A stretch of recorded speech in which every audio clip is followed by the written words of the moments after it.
Bases dropped on a new edition of Soccer Down here. It's a Wednesday. It's a Wall Pass Wednesday. It's a Match Day Wednesday. There's games going on around Major League Soccer this evening. You've got to get your fantasy team set. We'll help you with that. You got to get your juice boxes lined up. We'll help you with that for entertainment purposes only. Yes. And we will talk about Atlanta and Miami. Mike Conti will join us at 10 o'clock. Doug Robertson will join us at 10:30. Busy day, John. Where do you want to kick it off? Why don't we start with the Twitters? Okay. Because we have some stuff that was left over from yesterday. Okay. And it leads into today, if I could get my mouth to work this morning. You didn't want to say it, did you? I thought about it. You thought about it. Thought about having the upper plate. Oh, jeez. Bart sent, and it was during the run-up last night. And he said, Atlanta United have a game in hand on all but 3 teams in the East, with 2 matches this week, then at least a full week off. Which of these is a must-win match? Must-win in quotation marks. Miami, the game in hand, or Nashville, against whom we have 2 wins this season? I don't know if you can look at either one being more must-win. I think you need to win one of the 2. I think the Miami game is the more likely win. I think Nashville's playing better than Miami right now. I think Miami's still in flux. They were very different on Sunday with Blaise Matuidi versus how they had played previously. They're going to have to figure out what their midfield looks like. Is it going to be Victor Ulloa? Is it going to be Will Trapp in the holding midfield spot? Because Matuidi's going to be one of them. Now, is he going to be able to go again on short rest with a couple of training sessions? We'll have to see. They've got questions. I mean, if you go back and look at Miami's previous games up to this point, they were a heavily right-side dominant team because of Lewis Morgan and how important he was in this team. Blaise Matuidi made the team very left-side dominant, and he's trying to play Juan Agudelo through, and Ben Sweat was playing very high up the field, trying to play him through. That can be a pretty good trio. Now, does Matias Pellegrini take Juan Agudelo's spot? We'll have to wait and see. But that can work, but it's a big change. And you have not really had a full training session since the game on Sunday to work through anything. You're figuring it out on the fly because they played Sunday evening late, regen work on Monday, walk through yesterday, you're playing tonight. Atlanta will have an extra day of rest. You have to take advantage of these things. Miami will be better. Matuidi makes them better. Gonzalo Higuain, you get that deal done, he makes them better. They have a goal scorer that they have lacked. They haven't scored a goal in a little while. Right now, you need to take advantage of them while you can. I think Nashville's a better team, a more organized team, and I think now it feels like Nashville's starting to take the next steps. They're not just sitting back and putting everybody behind the ball and looking to get out on a counter. They're stepping up higher. They're pressing up a little bit higher. They are a little more difficult here to deal with. Miami is still figuring it out. I don't think they've gotten to that second step of development just yet. So I feel like the Miami game is the more likely win, is maybe the better way to put it. But you need to win at least one of the 2. Folks are posting their perspective starting 11, so we can probably get into that in hour number 2 when we have Mike and Doug into the discussion. Nathan Pugh has a logistics question for you. Okay. He says, what time does the pre-match stuff get rolling and what time is actual first kick? I need to get the 92.9 app tuned appropriately. Just hope I don't fall asleep at halftime like Saturday. We don't know first kick yet because I haven't seen the rundown, but the fact that it's a locally broadcast game, you can almost guarantee it'll be 8:06 or 8:08. Local TV pregame, Fox Sports South, 7:30. We're on at 7 with the Five Stripes Countdown. We'll have an hour of pregame for you, kick, and then the full-time report afterwards. So unless something's really strange, the locally broadcast games are almost always 6 or 8 minutes after the hour. The only question I have is because you're not doing the anthem because there's nobody in the building in Miami, does that put it up to 8:06, which is what I'm thinking? This is your public service announcement for the day. Everyone who has a Twitter account, please tweet and use the hashtag #KickChildhoodCancer. That's your public service announcement for the day. Are you going to say why? I mean, because it's $25 per tweet of the hashtag Yeah. that goes toward research. Yes. So you tweet at us on a Wall Pass Wednesday. Use Kick Childhood Cancer as a hashtag in your tweet, and $25 will be donated to research. And that is a very, very good thing. Cairo is in this morning. Yesterday, you said that you can't expect PT to be Miggy. Why not? Because he's not the same player. No. This is taken out of context, and I want to make sure this is clear. Okay. You can't expect Pity Martinez to be Miguel Almiron because Miguel Almiron's an 8 playing as a 10 in a team that's based off transition. Pity Martinez was a 10/left winger playing in a team that's built on possession. Now, Tata's team edged more towards possession, but Miggy was brought here for his transition skills. And they're just different players. That's like saying that you can't, you should expect. Let me think of the right comparison. Eden Hazard to score as many goals as Cristiano Ronaldo, or you should expect that Antoine Griezmann does the same things as Karim Benzema. You know, it's different players. They do different things. Now, the second part, and this is where I think the confusion came up. If you want to talk about production and you want to measure people just on goals and assists, that's a different conversation. I'm talking about you can't expect Pity Martinez to play like Miguel Almiron because he's not the same player. There's a very important distinction there, and I don't want that to get twisted and taken out of context. Right, and Cairo finishes by saying, I expect the next Atlanta United DP signing to produce more consistently, too. That's a very different conversation, and of course, I think you want them to produce. Now, again, it depends on how you define production, because, as I've said, when you go a step beyond simple goals and assists, because I think you have to measure the game a little more deeply than that. If you're just measuring it by that, you're going to miss some elements here. You need somebody to score those goals. Don't get me wrong. I mean, that's how you win games. But just measuring one player outside of the context of the team based off what they put on a box score isn't necessarily the best way to measure their production. Pity Martinez produced a lot of things in this team. His role was less goal scoring than Miguel Almiron's and more chance creation than Miguel Almiron. And the numbers reflect that. So that also has to be taken into account. Whatever you intend for your new designated player to be, if it's a number 6, you're measuring them differently. If it's a left winger, you're measuring them differently.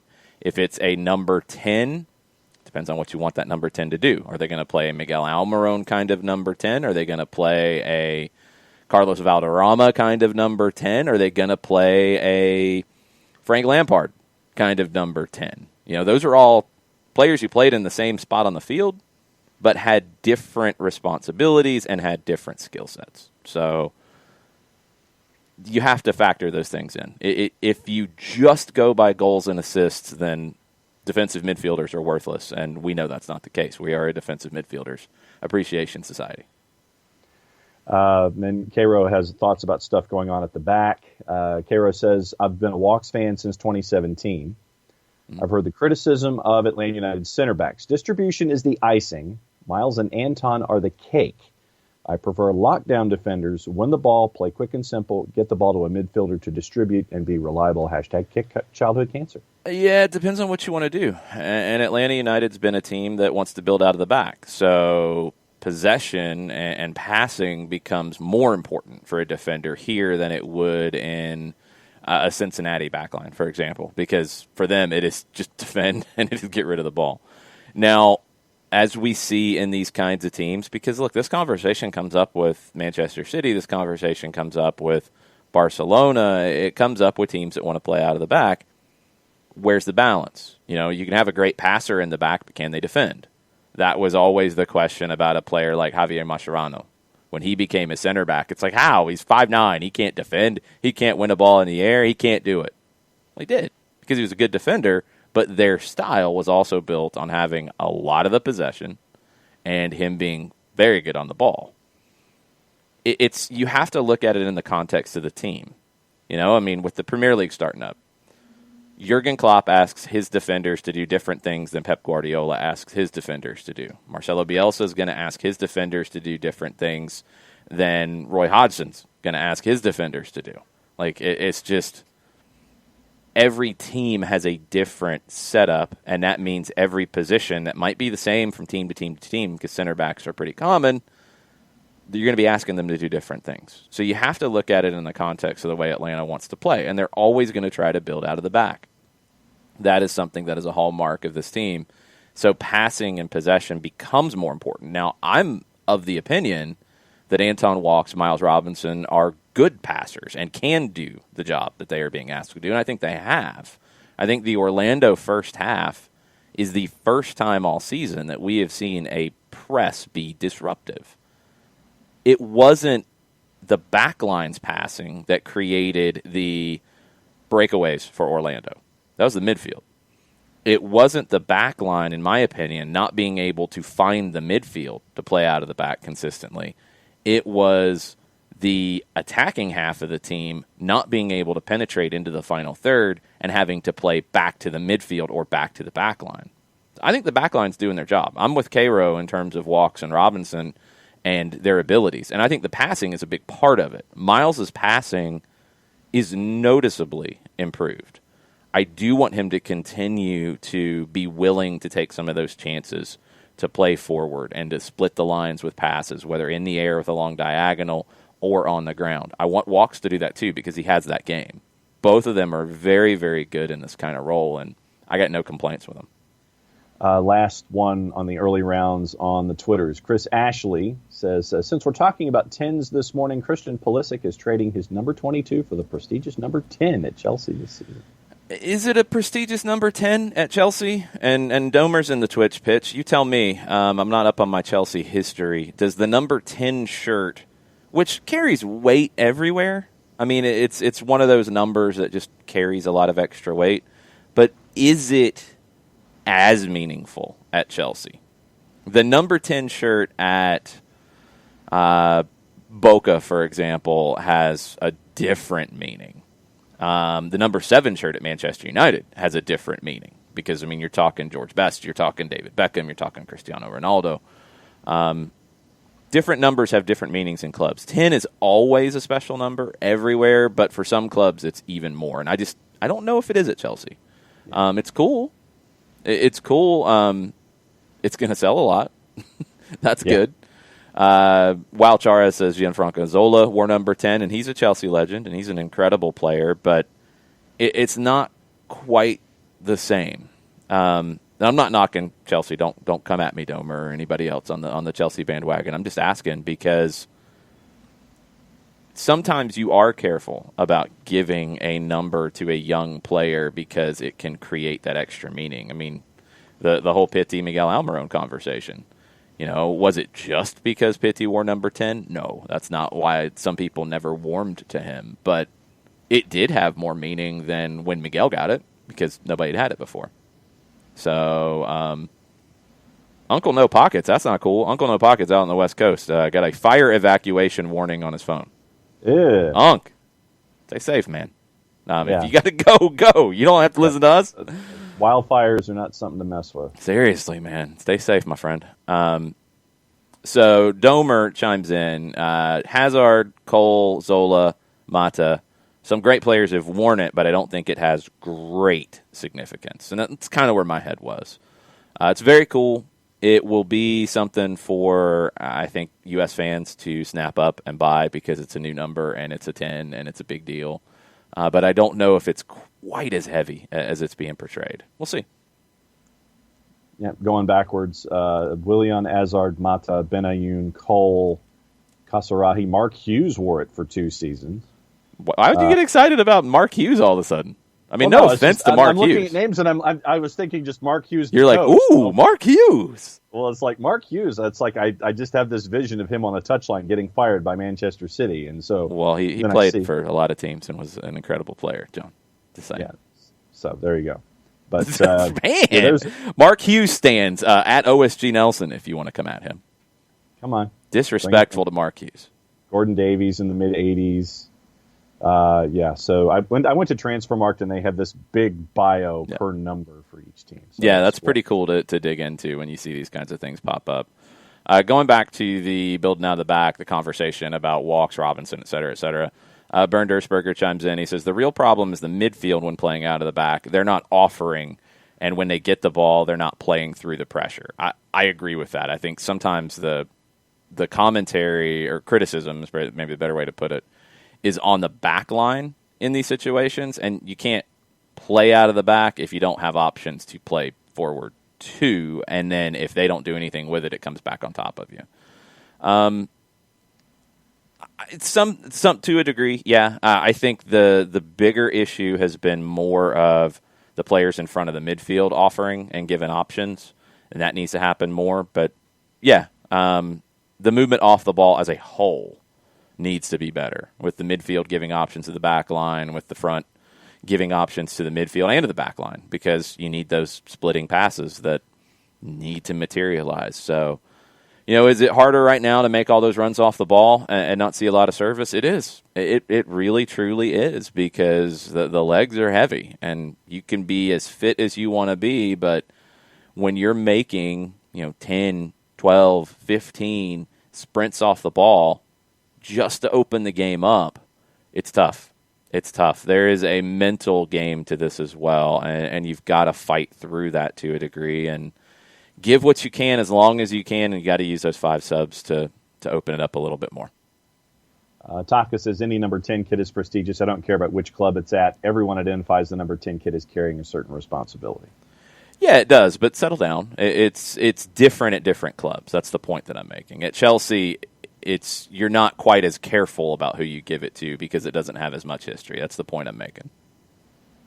Tafka, settle down, my friend. Just kidding, man.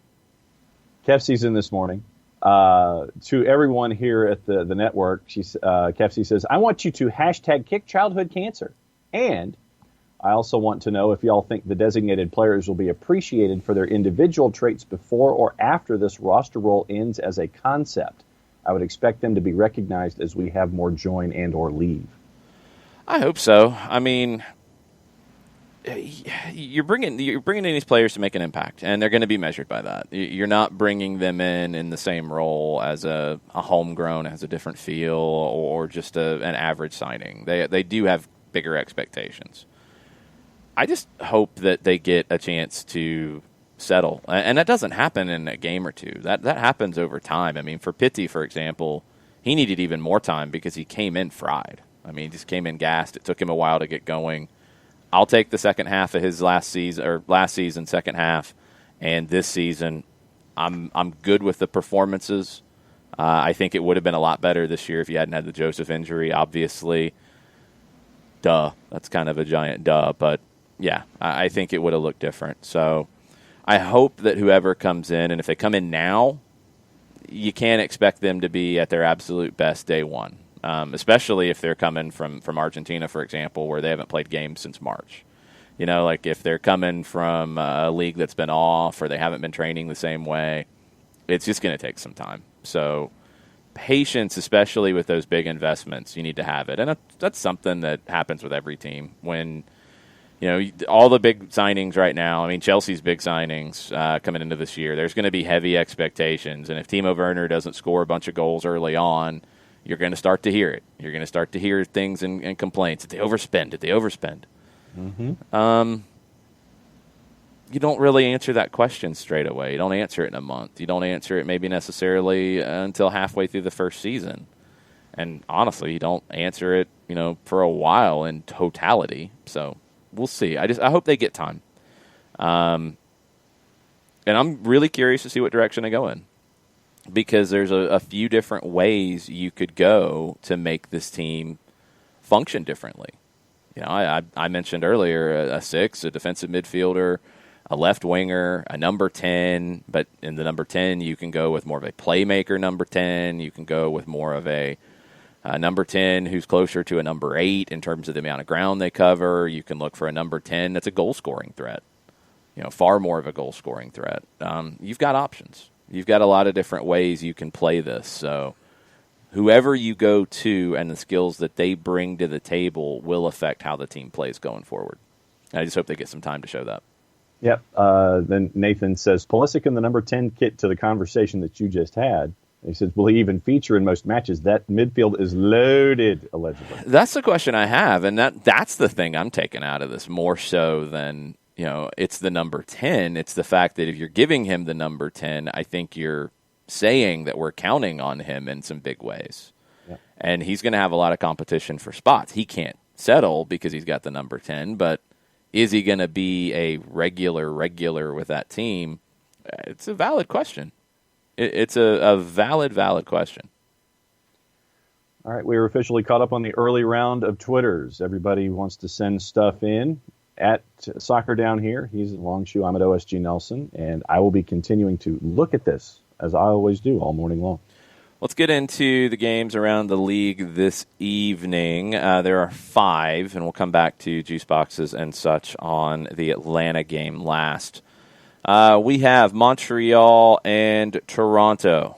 It feels like we've had some combination of the Canadian teams every day, and we kind of have. But Montreal got a win over Toronto last time around. Toronto lost to Vancouver, shockingly enough. So 2 straight losses for Toronto. Michael Bradley is out with a knee injury. Montreal's missing a bunch of people. Welcome to fixture congestion. What are the juice boxes saying here? Montreal is plus 278 in our composite, courtesy of our friends at Odds Portal. Toronto, a minus 112, and your draw is a plus 281. I want to like that Montreal number because of the fact that Toronto's lost 2 in a row. I don't really hear because I don't know what Montreal's actually got going at this point. I mean, apparently it looks like you're going to be without Balou Tabla, you're going to be without Maxi Urruti, you're going to be probably out with Boyan. I just don't know where things are coming from with this team at the moment. You're going to need Lapalainen, you're going to need Akwankwo to give you more than they have lately. I'm thinking draw here. I'm thinking 1-1. Yeah, I mean, I look at the absences that Montreal has, but then that's counteracted by the travel and playing last time, the Toronto and their game against Vancouver. I'll go 2-1 Toronto, but I don't think it's going to be one of the prettiest things we will have ever seen. It's hard to tell. I mean, in terms of how pretty it is, it's a game that'll have some attitude to it, which is always fun, especially with Montreal winning the last time out. Yeah. I'm looking at it now. Saba, Chouanier, Balou out, Ruti's questionable, and Boyan is questionable. So, yeah, this is a piecemeal lineup for Montreal. Toronto's won the last 3 matches at Stade Saputo as well, but I'm going to go draw here. I'm going to go 1-1. All right. Okay, next one is Minnesota and Dallas. Let's get the info up on that. What are the juice boxes saying first off? Minnesota plus 112, FC Dallas plus 234, and your draw is a plus 252. Minnesota, Bebelo Reynoso started first time in their last match. They won 4-0 over RSL. He has brought a spark to them after losing 3 in a row. That was much needed. Dallas has not lost in 4, but 3 of them are draws, and we know they're now missing Paxton Pomacall. They have their injury list right now for the out category. Pomacall, Fafa Pico, undisclosed injury. Brian Acosta, undisclosed injury. Matt Hedges, undisclosed injury. Jimmy Maurer, undisclosed injury. Santiago Mosquera, undisclosed injury. You're looking at a lot of youngsters in this team, which they have a lot of good youngsters. You look over at the Minnesota side, out. We know Tyler Miller's been out for a while. Ike Opara, still out with an undisclosed injury. And I have no idea what that is. I don't think that's necessarily been reported on out of Minnesota. Yeah. Ethan Finley, out. Osvaldo Alonso, out. Luis Amarilla, out. So you're missing like a lot of key players in both of these teams. That makes me feel like a draw, but I think Minnesota has enough here with Reynoso, with Kevin Molino, with Robin Lod, and they're at home. I think they get the win. So I'll go 3-1 Minnesota here. Yeah, that was the number that I had, 3-1, with the output that they had last time, Minnesota United. Although, I would like to know who the general practitioner is for undisclosed injury, because that guy is really going to make his hay with these two teams. Well, nobody's going to tell you the injuries if you don't have to. I mean, that's maybe one of the differences here in MLS over the years is you got managers who are far cagier than they used to be. You got managers who are like, what's the absolute minimum I have to tell you? Okay. Oh, yeah. That's what I'm going to give you. It's very Belichickian, and I love every minute of it. I have no problem with it. I have zero problem with it. Does it make our lives a little difficult calling games sometimes? Yep. Yeah. But this is about winning games. So it's absolutely what it's about. And if you can keep things under wraps, do it. I'm surprised the Iko Para information hasn't come out because that one's been a long-term one. And don't know what the issue is at this point or when you can expect to see him back. Colorado and Houston is next, and this is one of the weirdest things I've ever seen. The temperature has changed. Oh, yeah, I saw that. By what, about 100 degrees? Is that what they're trying to say? Somewhere in that ballpark? 70 to 100 degrees? Yeah, it went from one day, it went from like 90 as a high down to 34 when the front came through at the very least. That was one of the things that I saw in Denver. It's snowing in Denver. You don't have to break out the yellow ball. Oh. Houston's got to walk into that. I mean, it's not like it's going to be easy for Colorado to deal with either because it was just hot there. I have no idea if any of that's going to stick at this point. This is just going to be a bonkers kind of game. Not as many injuries here. Both teams are in decent shape. Mauro Manotas has a right thigh injury. He is listed as questionable. You have Christian Ramirez who could come in there. Darwin Quintero has been quite good for the Houston Dynamo. Colorado, you need a little bit more out of Namli. He's one that I feel like was brought in with some expectations, and it's been up and down for him. It's been an up and down kind of year. Cole Bassett is one to keep an eye on, too. He's playing pretty well for the Rapids. In a normal situation, I would think Houston could get this done with the momentum they have, but with the weather being what it is, it's going to play havoc with it. I'm going to go draw just because of strangeness, 1-1. I was going to go 2-2 draw in this one. Colorado is a plus 125. Houston is a plus 195, and your draw is plus 275. Yeah, the draw is the good number, too, so I'm going to go with that. Late one tonight, RSL and LAFC. LAFC has been very up and down as of late. RSL, couple of good performances after the Deloy Hansen madness started to break, and then they got blown out in Minnesota. Both teams coming in after a loss, a painful loss as well. On paper, LAFC is still the better team here, but they are not the same without some of the pieces they are missing.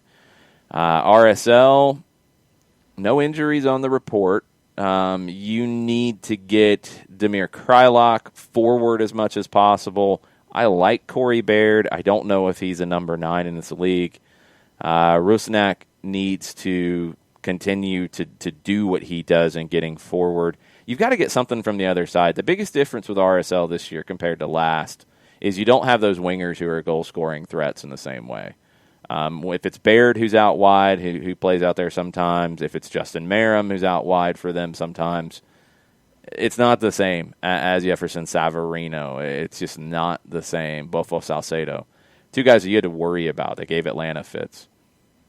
Right now, you don't have the same worries. You're going to have to threaten LAFC out wide. And I'm curious to see what LAFC does defensively. We saw the Latif Blessing experiment at right back. Didn't really work. Do you have to put Tristan Blackman back at right back and try to make this work with Dejan Jakovic? With RSL's lack of true firepower up top, I think you can get away with Jakovic as a center back here and play Blackman at right back. That'll help you deal with that threat. It's going to be the midfield for me. If RSL is going to win this, they're going to have to control the midfield and outplay Janela and Cifuentes and probably Blessing if he comes back in there. I don't know if they can do it enough in this one. They will be at home. I have not looked at the weather in Sandy, Utah. I'm assuming if it's bad in Colorado, it might not be pretty in Utah. You want to check that real quick? I will. And RSL has had good results against LAFC in the past. Although there have been they've got one good result. Actually, I should take that back. LAFC have won more often against RSL, but RSL had the big result in the postseason in 18. LAFC's found at least 2 goals in their last 6 games against RSL. What's the weather looking like? Weather.com is not answering my phone calls at the moment, so it's probably weird. So I think this is a weird game, but I'll go LA. It is weird. Okay, it is weird. What is it? Right now it's 47 degrees and sunny. By the afternoon it will be 61, but it is going to be a clear evening in the mid-40s. So there will not be temperature. It'll be temperature weirdness, but not weather weirdness. It's not that weird. So RSL gets no boost from crazy weather that LAFC would struggle with. So I will go LAFC 3-2. All right. I'll go the other way. I'll go RSL 3-2, just because. RSL is a plus 202. LAFC is a plus 121. Your draw is plus 278. We've actually had some line shifting as we've been talking about it. As we've been talking about it, the line has shifted. Yeah. I mean, in other games, not in the one that I just spoke about. But Toronto is now a minus 127. What was it before? It was 112. And okay. Montreal is now a plus 322. Minnesota is now in the minus at minus 106, and FC Dallas is plus 271. Okay. Big shifts.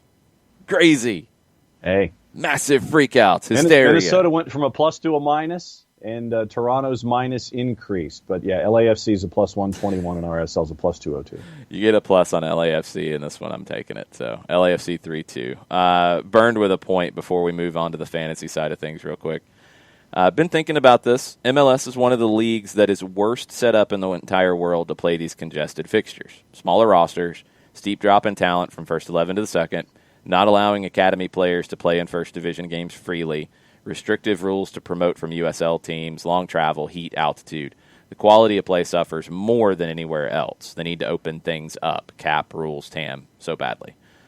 I agree. I agree with all of that. The level of play, the wild disparities are going to happen more here because of the things that Byrne says.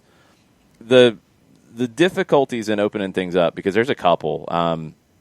College soccer and just players potentially, academy players potentially wanting to play in college will affect just free movement from the academy. The USL part should happen.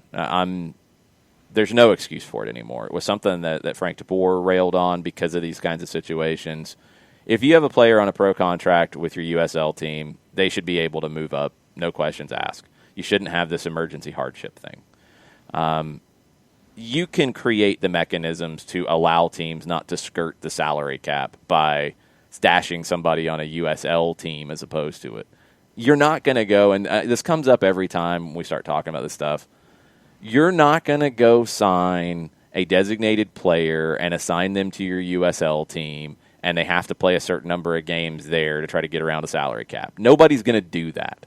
No designated player is going to do that. Blaise Matuidi isn't going to sign for Fort Lauderdale CF. Okay? So that part we can stop worrying about. It's the idea of signing guys on high six-figure deals to USL teams where they're going to play a certain number of games there. I don't know how you set it up. There are ways to structure it so you can't just have a guy signed to a USL team but loaned to the MLS team to get around the cap. Okay. Figure that out. Smart people. Do your jobs. But that needs to be able to happen because this is the time it needs to happen. If you're Atlanta United, for example, where you've had injuries, and it needs to happen both ways. Now, this is a crazy time, we know, because of the protocols and the coronavirus stuff. The fact that MLS and USL are two separate entities, the fact that you've got independent USL teams that would not want to spend the same amount of money that MLS teams are spending on testing, I get it. That complicates it. We're talking in the old world where we didn't have this, and hopefully the new world where we're able to deal with it. you need to create a way that players can move back and forth much more easily. Because players need games, so they need to be able to play for the USL team. Also, when the first team needs help in these scenarios, they need to be able to bring players up. That has to happen. The travel, the heat, the altitude, that's going to be one of the challenges here. There's some leagues that have that more than others. MLS will always have that. The movement from USL needs to happen, because I think what we're going to see more and more is the whole issue with the college side. I think you're going to see more teams sign players. If they don't sign them to a homegrown MLS deal, they're going to sign them to a USL Pro contract, like Jackson Conway, for example, because he had no interest in playing college. You're going to have more players coming through that don't have an interest in playing in college. They're going to be more willing to sign that pro contract at 16, 17 and join the USL team. Jackson Conway should be available to be called up right now. He's injured. I know. I'm just saying in general. You have a player signed to a pro deal in USL.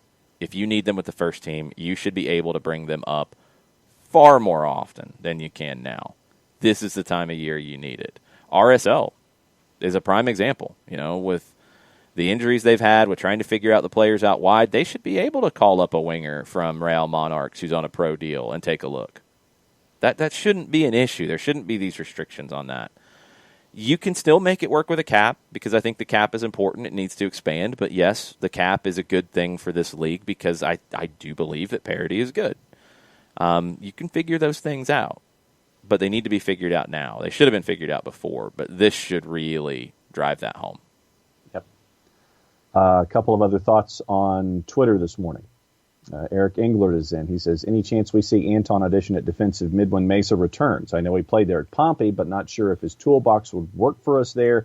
He's been playing so well, though. I don't want to see him leave the lineup. Hashtag kick childhood cancer. I think it's more likely you see Mesa there than Walks. Both have some of the skill sets to do it, but Mesa's better on the ball, and he played it in the postseason for Necaxa last season.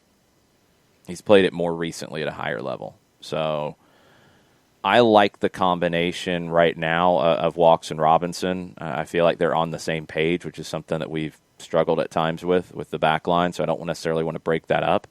And if Mesa can come in and give you more solid play as a 6, I'm good with it, if that becomes a possibility. The question will be, obviously his fitness and where he is. He is in contention to be in the group tonight. Don't know how that decision is going to end up being made. Maybe it's a little more likely that he plays more on Saturday. But, yeah, I think he might be the better option at the 6 instead of Walks. I like Walks and Robinson, the combination they've built. Where you're looking for continuity, I think you want to keep it as much as you can right now. Rich Ransom with a couple of questions early this morning. He says, what TV production advancements in the non-fan games would you continue to use when fans return to stadiums? Any sport, any channel? Just in general, like things we've seen on the broadcast without fans that we'd want to see continue. Mm-hmm. I like the enhanced sound, and that's something I would figure out how to do more of. I think that adds to the broadcast, and you can mix that properly. That's engineers get paid to do that. They can find a way to make that work, I think. So goal cams across the board? Yeah, that's not something we're seeing now. No, that doesn't answer the question. That's a whole different question. Like, that needs to happen. It's not happening now. You don't have goal cams across the board right now. That should happen. It can't happen when a game's broadcast by one network and it's not on another, and the other game needed a goal cam and it didn't have it because it wasn't on the network that has the deal for goal cams. That you need a league-wide deal for goal cams. The mics in the field was an interesting thing. I mean, I don't know how isolated it sounded like, so I don't know the effect. I liked the sound of the Orlando games, so I would definitely work to enhance on-field sound in these games. From a soccer perspective, that's where I'm at. Trying to think with other sports what I've seen that I like. I haven't been watching the NHL, so I couldn't tell you. I have noticed more of the on-field sound in everything, which is cool. I guess that's the number one thing. I mean, because you're not going to be able to replicate what we've seen with the NBA and their bubble as much in every arena. It's kind of a unique environment. I have no problem with the virtual ads from time to time.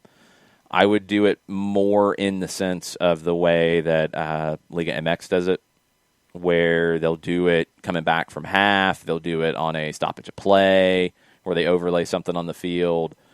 Use it in those ways. No problem with it. If that can allow you to get more advertising dollars, you're going to need it right now, so do it. I don't have a problem with the extra advertisements on the uniforms. I don't think it's cluttered. I don't think it looks bad for MLS. If you can do it, do it. No problem there. Those are the things that stand out. Anything else to you? For me, coming from the National Hockey League perspective, since I've been watching that, there have been some really cool things. I mean, obviously the studio setup that we see, and I'll call it that basically, the arena setup that we have in Toronto and Edmonton, where they have all of the boards on the far side of the cameras, and it's very, very digitally interactive and things like that. The one touch that I really like with the National Hockey League is that with the home team, you get home team advertisements on the dasher boards as you're looking from the camera. So I thought that was a nice touch to make sure that local sponsors got their advertising and their ad dollars attached to the teams too. So like if you MLS is doing that too. Yeah, and yeah, it's on the edges. That's right. So the local advertising touch for me, I thought that was very, very thoughtful for both MLS and NHL.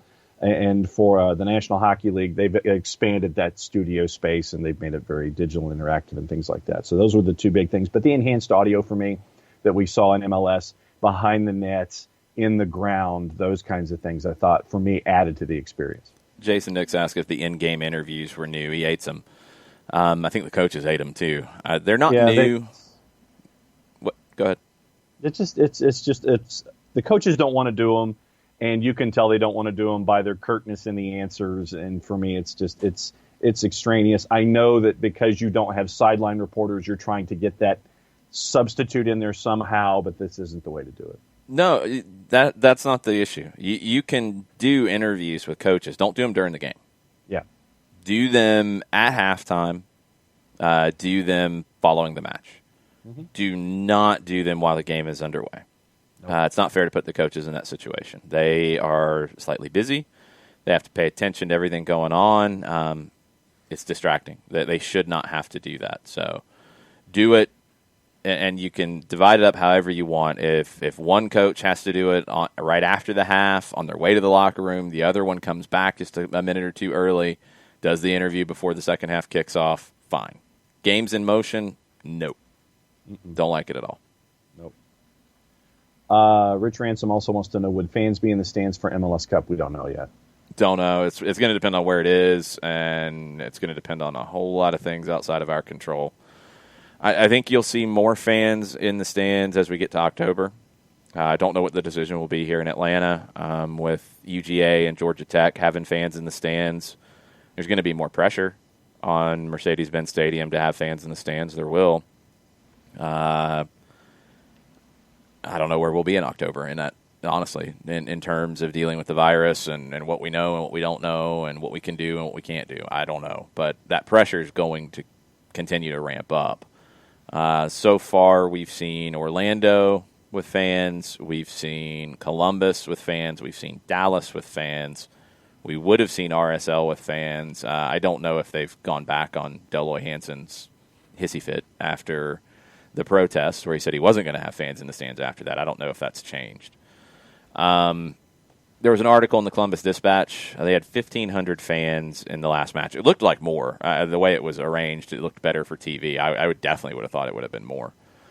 But article in the Dispatch, and some people said it was good and they felt comfortable and they felt safe. Some people said that there wasn't enough oversight with the masks being worn at all times in the second half. People started to gather more. I don't know. I mean, you can go in that situation, you're going to be able to go ask 50 people and probably get one half saying one thing and one half saying the other thing. There's just, I don't know if that's a true understanding of it. The team's got to pay attention to these things. They've got to find a way to measure these things as best as they can, because if you do open the buildings for fans, you're going to have more questions about that. So you have to be ready to deal with it and deal with it properly. But I think we'll see more fans in the stands around the league in October, and it'll probably continue to ramp up unless we have a dramatic change in the situation with the virus as we get later into the year, which some people think could happen. Either way, you have to be really, really, really careful and really vigilant on the protocols for this. So we'll see. I mean, I guess the other game changer on the flip side would be that rapid testing that is being talked about and is reportedly going to be incredibly cost effective. And if it is what people have said it could be, if you put that into the price of a ticket, or you pay for it and provide it to your ticket holders, and you have to pass a test before you can come in, and if you pass a test, you come in and everything's fine, that's a game changer. Don't know if we'll get there. No clue. No way to know that right now. A couple of other thoughts on Twitter before we get to fantasy, and I know we've got Mike Conti coming up at the top of the hour. Michael Head says, in our Chelsea discussion, I love Willian's game, but he should not have changed to number 10, meaning Pulisic. Hazard set the level very, very high. Lots of pressure on Pulisic to uphold Aiden's standard. I wish he would have stayed with 22. Hashtag go Blues. Hashtag kick childhood cancer. Yeah, I hope it doesn't add extra pressure to him. I mean, it shouldn't. I hope not. He doesn't need to worry about what number he's wearing. He just needs to play, and he's going to have to fight for playing time every single time out and every single training session because it's going to be more competitive than it's ever been. Let's get into fantasy. Let's figure out what this looks like. So remember a couple things. You don't get double points for a double match week, so don't try to stack double match week, guys. You get the better game that they played in. John's still mad for no reason at all because he just stays mad. You've got some... I've got to do my fantasy team here now that I look at it as well because I have not updated it ahead of tonight's matches. Are you over budget, sir? No, I'm not over budget. I'm not over budget because I went for some cost-effective things. I do have to, sadly, drop Sebastian Blanco, and it's a very sad day. If you are a Sebastian Blanco fan, ACL injuries out for the rest of the year. Wonder what the long-term looks like for him, and it's going to hurt Portland in a big way. You're going to have to ask Diego Valeri to do more for that team, and he's an older player too. Is he going to be able to do that? It's going to be challenging. I want to see how they replace his output because he was great in the Orlando tournament. Portland struggled a little bit since, but they did get the win after he tore his ACL in Seattle. Opens up possibilities for Valeri to do more. It also opens up, I think, possibilities for Eric Williamson to be a bigger part of that team going forward. Wildchar has had so many stars going down in MLS this year. The ACLs are different. I think that's more of a fluky thing. But in terms of like muscle injuries, yeah, and you're going to have more because of the schedule. There's just no way around it. It's just it increases risk. So, you have to be concerned about that if you're a manager. You've got to work with your sports science department to figure these things out. It's not going to be easy. Not going to be easy at all. I hate it for Sebastian Blanco, though. Great player. Really fun player to watch. So I have to drop him, and I have to figure out who to replace him with in the midfield. And I don't know yet. I don't know what direction I'm going to go. I'm going to have to work on this. I'm going to have to put in some time. What's your fantasy team looking like right now? Have you updated it? Yes, I have. Okay. I was actually under budget this week, where last week I was like $7 million over budget with all of my picks. Yeah, it happens. That's not good. Sometimes that's because you had good picks because their value goes up. Gillespie and net. They are playing Miami. I like that idea. That's a good thought. And then there are other Orlando players to go with that later on. Back line. There we go. Go ahead. Mensah, Omar Gonzalez, and Valenzuela. So Mensah's playing Chicago. Not bad. Valenzuela's playing Chicago. Who was the other one? Omar Gonzalez going up against Montreal. Okay. No, I don't hate that. That works. Midfield of 5. Brendan Aronson. Who are they playing this week? New England. Philadelphia, New England. Okay. Hot hand. Same with Sebastian Lletget going up against San Jose. Like that. Captaining Pozuelo going up against Montreal. Yeah, probably. Then I have Rusnak, specifically for the matchup against Colorado, not necessarily LAFC, but I'll take it. Okay. And then Mauricio Pereira going up against Miami. Okay. Why do you play 5 in the midfield and 2 up top? I don't know. More points? That makes no sense. But anyway, go ahead. Who are your 2 forwards? Jordan Morris, Daryl Dike. Okay. Morris playing San Jose. DK's playing Miami. Miami's been really good defensively. I don't like the DK one at all. It was, DK was at 6.3, and so it was somewhat economic. You don't start economic situations, John, in fantasy. Because having, extra money that you could have put on a bench player, and no, you don't start economic options. You put those on your bench. Well, here's my bench: Brooks Lennon, Mark McKenzie, and Ao Akinola. Yeah, you could move your money around a lot more. Kessie's going with you with the 5 and 2 this time around. Dropping Blanco, dropping Krylock, adding Zelarayan, and adding Maxi Morales, which I like the Maxi Morales one. NYC has Cincinnati. Yes. Which won't be easy, but I'm a big Maxi Morales fan. So, no, I like that one. I don't like the DK one against Miami's defense because it's been good. Looking at the other matchups this weekend that we haven't talked about yet, you got Sporting in Minnesota. You got Vancouver and Montreal. You got LAFC in Portland. You got San Jose and the Galaxy. Those are the Sunday games. John mentioned RSL in Colorado. You got Dallas and Houston Saturday night. You've got DC and the Red Bulls on Saturday. Don't pick anybody from either team. Don't waste your time. And you got Chicago and Columbus in Chicago Saturday afternoon. You've also got Seattle and San Jose Thursday night, which that one is a very appealing one for Seattle players. Okay. Got some things to think about here. Ricky Ricardo going 3-5-2 as well, so I'll shut up. Brad Gazan in goal. Ziegler, Hollingshead, Lennon as his defenders. Quintero, Reynoso, Leggett, Krylock, Tyder, Rossi as a captain, and Pavone up top. Yeah. What is Reynoso at price-wise? I wonder if he's sneaky good right now. I think it was. He was like, I want to say... He's 8.6. Yeah, so I thought it was 8.5, yeah. Yeah, he just went into my team. I like that one. Ragamuffin wishes that he enjoyed fantasy soccer. See, next year, Ragamuffin, you can go ahead and hop into the league. Go to Jason Wright, AGEN, on Twitter or the Jason Wright Agency on Facebook. The instructions are there on how to sign up for the Soccer Down Here League. You sign up, you fill out a form, you get the code, you join the league, you talk trash. Next year, with a normal year that doesn't have all the stops and starts, I think there will be more trash talked and more fun with it. So we welcome you, Ragamuffin, into this and have some fun with it.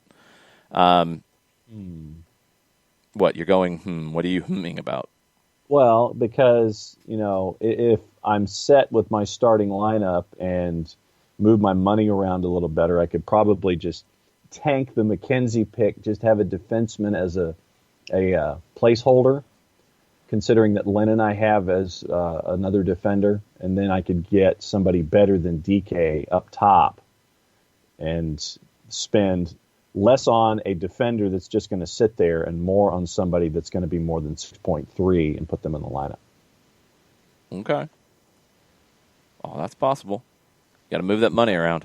Yeah, and that's the thing. It's like trying to move it around. You're looking at Manotas, Kai Kamara, Baric, Locadia, Brian Rodriguez, Josie at 7.2, Nish Goda going up against LAFC. So if you're looking at up top, and this is where I'm at right now because I had Daryl Dike in my team, and I'm dropping him because I don't think there's going to be a lot of goals against Miami. Yeah. Pavone has had the best last 3 average of the guys that I can look at, and that would be excluding Morris and Zardis, who are in my team right now. They're both at 5. They might get bumped, too, if they don't start performing better. Pavone has the best, 8.17 over the last 3 matches. Shabilko is next at 6, or no, sorry. Ellis is next at 6.75. But I don't know if he's set to play tonight. He was not in the projected lineup at MLS Soccer. Remember, you got him for both Colorado and Dallas. Yeah, but I need to double check and see what's going on with him. Shabilko is interesting, but Pavone is really riding a hot streak, and I will go down that road. I'm going to buy into what some of you guys are saying. But I also have to now balance my team out a little bit better. Yeah. This is tricky. That's the thing. It's like McKenzie would be the one that I would tank, and that would probably put me in the 9 range to bring in somebody to be up top with Jordan Morris. Because if I just got a placeholder, that would give me 3 more points to deal. So if DK's at 6-3, so that puts me at 9-3. That puts me in the Amaria, Kyoto, Mora, Lassiter, Hara, Manotas, Tete realm. Well, we have taken up enough of your time with MLS Fantasy. I have set myself a reminder to go back in and fix this thing out. Yeah, burned in the real life thing. I've heard the Galaxy might try to buy Christian Pavone for $10 million. If it wasn't for silly MLS rules, discovery rights, etc., we should offer Boca $12 million and get him. Barco, Pavone, Joseph, Dom up top sounds good to me for 21. Yeah, I mean, the MLS part's a goofy thing here, but the fact that they've got him on loan, they would definitely have first crack at it. I think the contractual amount to purchase him is 20, and they're not going to pay 20. It sounds like Boca would be willing, I think from what I'm seeing out of Teise in Argentina, in that 12 to 14 range. So if LA offers 10, they'll find it, and they'll get it done. They'll get that one sorted out. I'm going to be curious to see what happens financially with these Argentine clubs. Boca is in a better spot than most. River Teise posted an article, I retweeted it this morning, about their financial obligations in the transfer market coming up. And Teise went into some detail on the amounts that they owe to clubs for previous transfers, and it's around $4.5 to $5 million. And the amounts that they have coming in. And they're getting a little boost from the Pity Martinez deal. That'll help them a little bit. The biggest thing that they have coming in is selling Juan Fernando Quintero to China. That's going to be a move that might make them good right now and make them where they don't have to sell any other players. They've got some players that would be quite interesting if you are suddenly in a situation where River Plate needs to sell. That could be something to keep an eye on if you are Atlanta United or any other MLS team. And then you go further down the ladder in Argentina, you've got teams that are not as rosy as River Plate right now. And River Plate's not rosy in terms of the financial outlook. It's not pleasant. You've got others who it's frightening. So Pavone would be intriguing. I think there could be even better, more cost-effective options. And with that U22 rule coming in, and again, it'd be great if we had some more information on it as we start to talk about 21 rosters and what it would plan out to be. You could get 3 more, and if you want to put Eric Lopez into one of those spots, okay, you could get 2 more, because you can have other U22 initiative players. I think Lopez, you might be able to fit into a normal roster situation. The U22 initiative idea is basically like 3 young designated players. You can go spend what you want to bring them in. They would hit $150,000 on the cap according to the reports, but you can spend what you want on a transfer. There's players in that fit that age range that you could go get that would start and come in and play and potentially be impact players. So it's going to be fascinating. Going to be absolutely fascinating. Burns says he wishes that Atlanta had bought Quintero. I think Quintero would have got the same kind of reaction as Pity, to be honest. He's a different player. I don't know if he would have been the right fit here. Maybe a better fit than Pity in terms of where we're seeing this team edge towards, but I think they're going to go younger, and they're going to go with a player with upside to sell. If you're looking at River, I think De La Cruz could be the one that maybe you look at there. Young Uruguayan who might be a really good fit for Atlanta's style. All right, before we get Mike on, John, why don't you tell us about our good buddy Steve Apolinski in Decatur, GA? can certainly do that. Appolinsky and Associates, LLC, proud supporters of everything soccer down here in the SDH network. More than 30 years of experience, more than $40 million in judgments in wrongful death and serious injury cases for their clients in Georgia and Alabama. If this is a topic that you need to have discussed, you can discuss it with Steve a couple different ways. Shoot him an email, STEVE, Steve, at aa-legal.com. You can also give him a call, get a free consultation, 404-377-9191, or go to the website at aa-legal.com. You hit enter or whatever advancing key on whatever device you're thinking. What happens? Pop-up window pops up, because that's why they call it a pop-up window. And then you can have a discussion with somebody 24/7, 365 and a quarter. Thank you, Chris Hutchison, for that. And get all of your questions answered, or at least go down that road for wrongful death and serious injury cases. It is aa-legal.com for the website for a firm that is ranked Legal Elite by Georgia Trend Magazine, top 100 firms in this here state of Georgia. It is Appolinsky and Associates, LLC, at the website aa-legal.com. All right, let's see if virtual producer Chuck can do his job today. Come on, Chuck. Let's see if we can get Mike Conti on the line to get his thoughts ahead of the match tonight.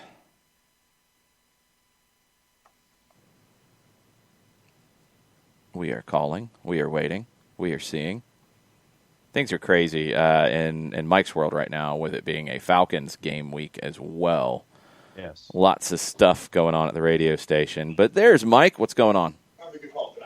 What's going on, guys? How are you? Good. How are you?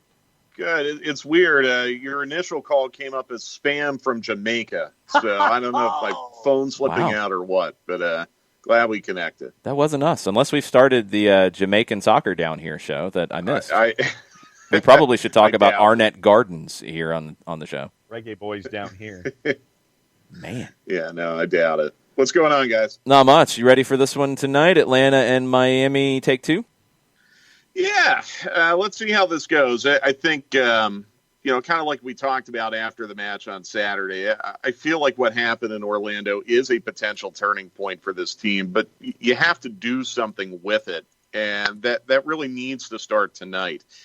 Miami is a team that has really struggled to score goals. It's kind of reminiscent of what Atlanta United was going through a little while ago, where, Inter Miami now has gone 310 minutes without a goal. And kind of like Atlanta, you look at the players and their attack, and you can't really quite figure out what's gone wrong. So you hope they don't come good tonight.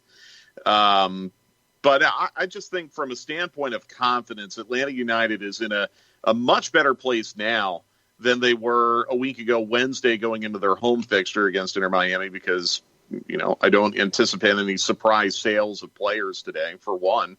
And for two, you're coming off two results. They aren't wins, but they're results. And the result that you got Saturday was a really good result, in my opinion. And it was something that you pointed out when you released the video of the game-tying goal.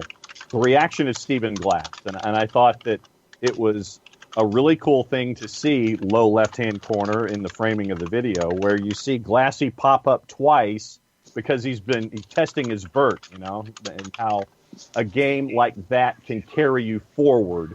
And just to see that moment out of Glassy, I thought was really cool. Me too, yeah, and I think that's something that players will respond to. I like to see that kind of emotion out of a manager, and you guys are used to it because you saw it when he was coaching the twos. I really like to see that. I just feel like the general kind of vibe with the team right now is a lot more positive than it was even a couple weeks ago. And I think Glassy's reaction is a normal human reaction too, kind of validating what we've been saying, that was a really big draw. It wasn't really against the run of play. Thought Atlanta deserved at least a point out of that with the way they played in the second half. Might be a small indictment of how, inept Orlando has been at closing games out this year. But, that goal did not come against the run of play, in my opinion, at all. Atlanta United had a really, really poor final 15 minutes of the first half. They played a lot better after halftime. They really showed a lot of initiative. They played very positive soccer, and they got the payoff at the end. So, Glassy obviously was feeling it, and hopefully his emotion kind of carries over to the players. A little bit of breaking news. FC Dallas has reached a transfer agreement with Boa Vista FC for homegrown defender Reggie Cannon. Not a surprise. I mean, this has been kind of known for a little while. I'm surprised, and I want to see what the numbers are, because Boa Vista is not a big club. They're not a club that spent a lot on transfers in their history. I think it was time for Cannon to go. I mean, Mike, we have this conversation a lot with other teams, and I think we'll start to have it about Atlanta United with guys like George Bello. I mean, Miles Robinson isn't a homegrown, but it kind of feels that way a little bit. Future ones, maybe a George Campbell, and so on and so forth. Efrain Morales, I think, will factor into this down the road. You're going to get to a point at times where these homegrowns, an opportunity comes for them to go overseas, and you've got to strike while the iron is hot. I agree, yeah, especially now. And we've talked about it before that I think, especially MLS clubs, they're in a position of leverage right now with the global economy where they might be able to exploit some advantages, whether it be a team desperate to make a purchase where you might be able to ratchet up the price a little bit, or the MLS club being a purchaser and maybe being able to get a player for less than they would in a different economic condition. So I think this is really just the start of it. I think we're going to see a lot of movement in the next couple weeks, all the way through the end of October, players in, players out, because MLS clubs are going to be able to take advantage of this opportunity right now. And Dallas in particular, they're in a unique spot right now. They've lost Paxton Pomykal for the year. Now they're selling Reggie Cannon. I'm not necessarily saying they're taking a punt on the rest of the season, but they're in a different spot than maybe they would have been 2 years ago, when at this time they were still in the mix for the Supporter Shield. So it makes a lot of sense for Dallas to make a move like this. But it kind of like the Pity Martinez thing. It sounds like it's a really good move for the player. It's a good move for both clubs involved, and it's kind of a win-win for everyone. What's it like for you to see, Mike, MLS be a player in the global marketplace when you see Atlanta United do what they've been doing with Miguel Almiron, with Pity Martinez, and you see a move like this with FC Dallas? What's it like for you to see the league be a player, I guess?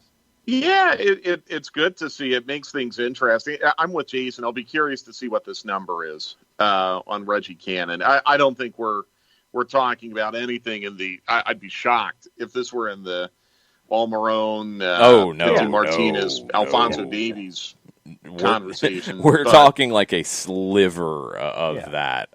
It could be more of like a Zach Steffen number. I don't even remember what that one was. It was like low single-digit millions. I think we're talking really low. I think seven figures. And that's why I'm surprised about it, because I think Cannon is a national team right back. And I mean, I'm looking at Boa Vista's record transfers right now, and 1.1 million is the record. And they haven't done that since 2006. They paid in 2018 $440,000 for somebody. This is a club that generally develops their own. Now, I don't think they can pay a lot up front, but I would assume there is a heavy sell-on fee, because that's what I'm assuming Dallas looked at here. I think Cannon wanted to go. I think he probably forced the issue, like, hey, it's time, and maybe that whole incident with the first game back and the reaction, maybe that pushed him to go faster. I don't know. But I think he wanted to go, and this was the club that came up, and they can't pay a lot, but if they can sell him on, which is something that they have done, if they can sell him on, that's where Dallas will make their money. Exactly, yeah.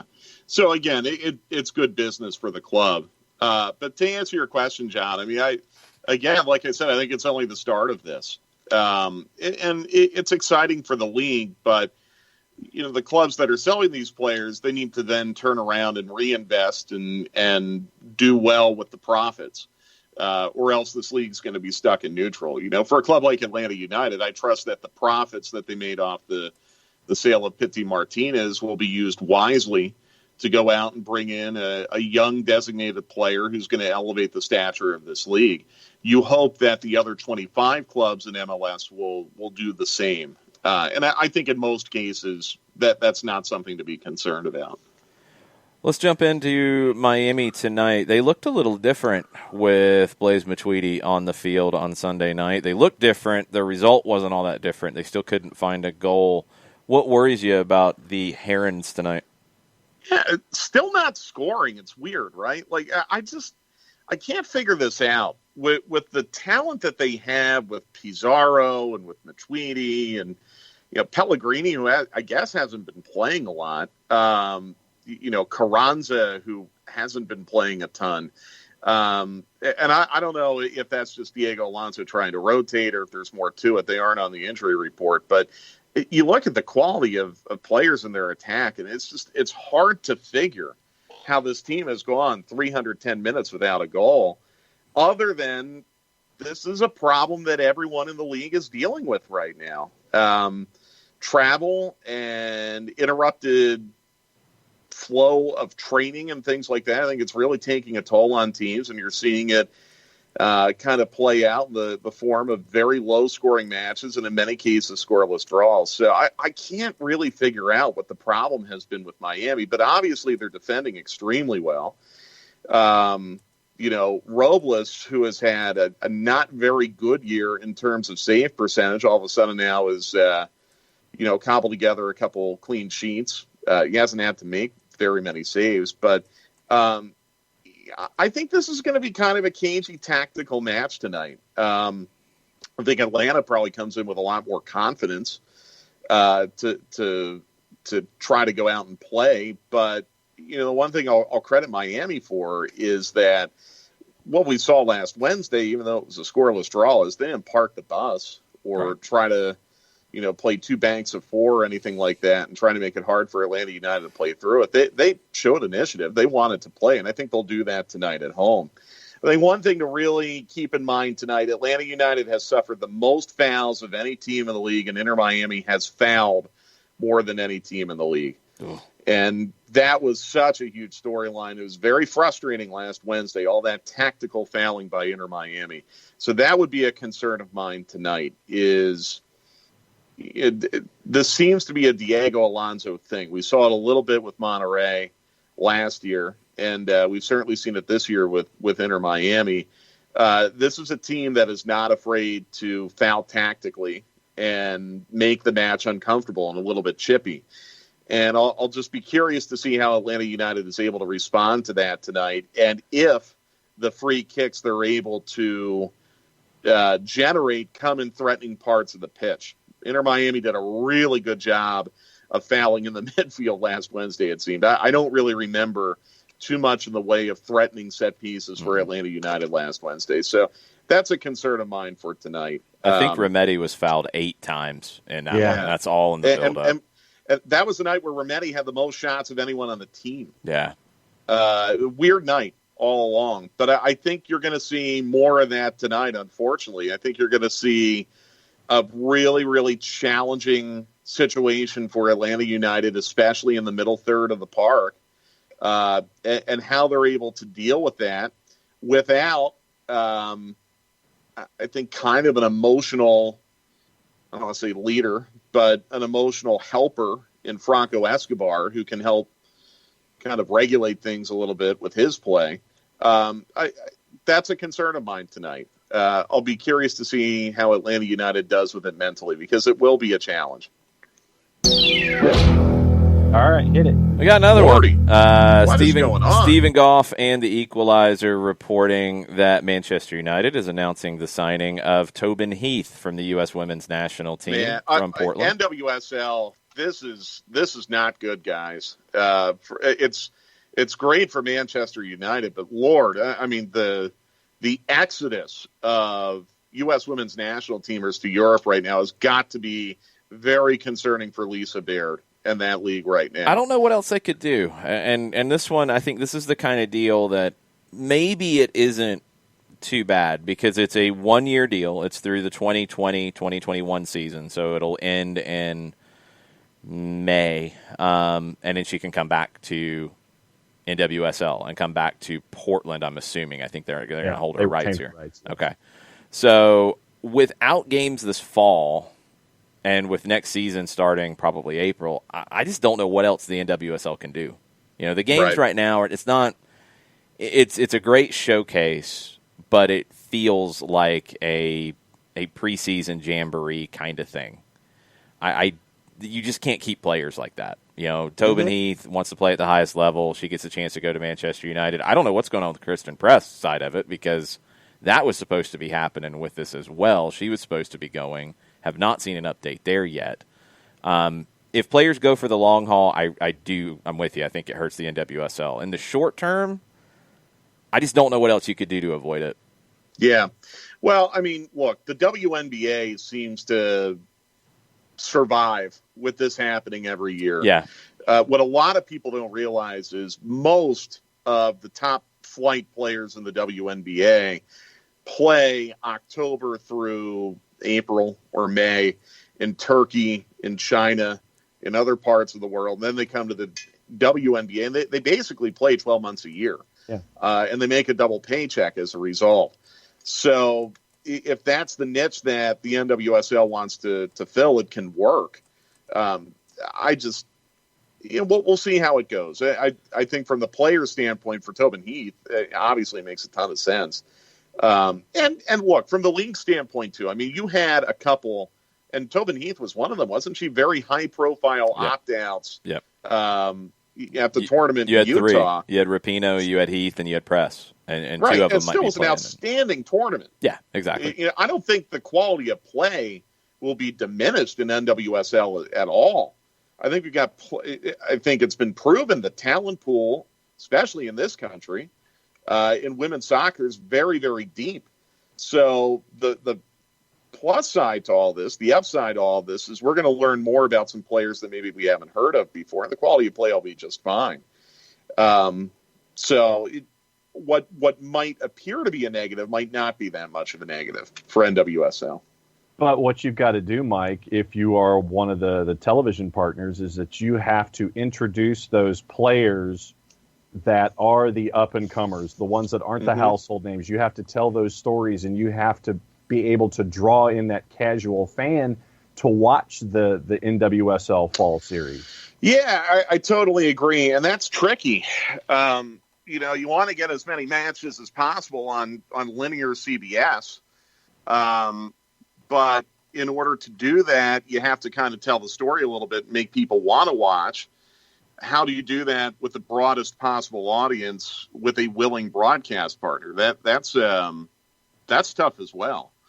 A lot of times what we see is a World Cup can help introduce the public to players that maybe they haven't heard of. Not necessarily United States national teamers, but women who play for other countries, and we're 3 years away from another World Cup. So that's a big part of it. But again, and maybe I'm kind of an outlier, I don't care who's playing as long as I'm watching an entertaining match. I don't necessarily even need to know who's on the respective sides. I just want to watch compelling soccer.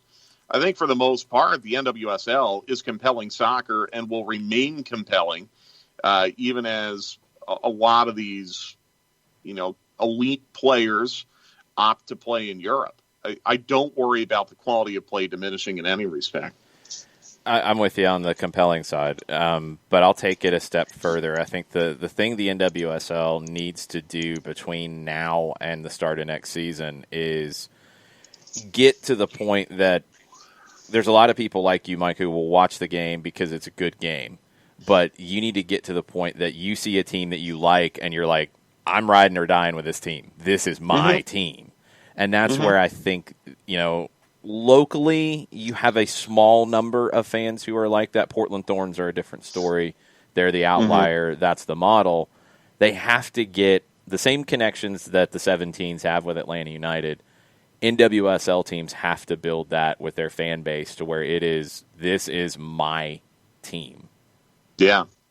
Yeah, I agree. And I think part of that is being in the right markets. Yeah. And that's where, what the group is doing in LA will really, really help. Hopefully you can get to the point when economic conditions improve where you can get into Atlanta, which would be, I think, a very strong market for NWSL. And then you aren't worried as much about it. Just like any league outside of the NFL, which is, just a complete outlier in every way. If you have strong teams in large markets, you're going to be okay.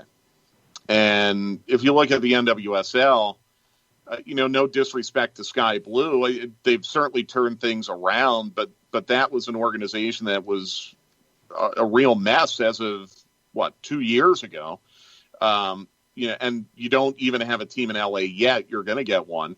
What the NWSL needs right now is strong teams in New York and LA. Sky Blue, I think, is heading in that direction. I think you're in a positive or a more positive place there, and hopefully you will be with LA.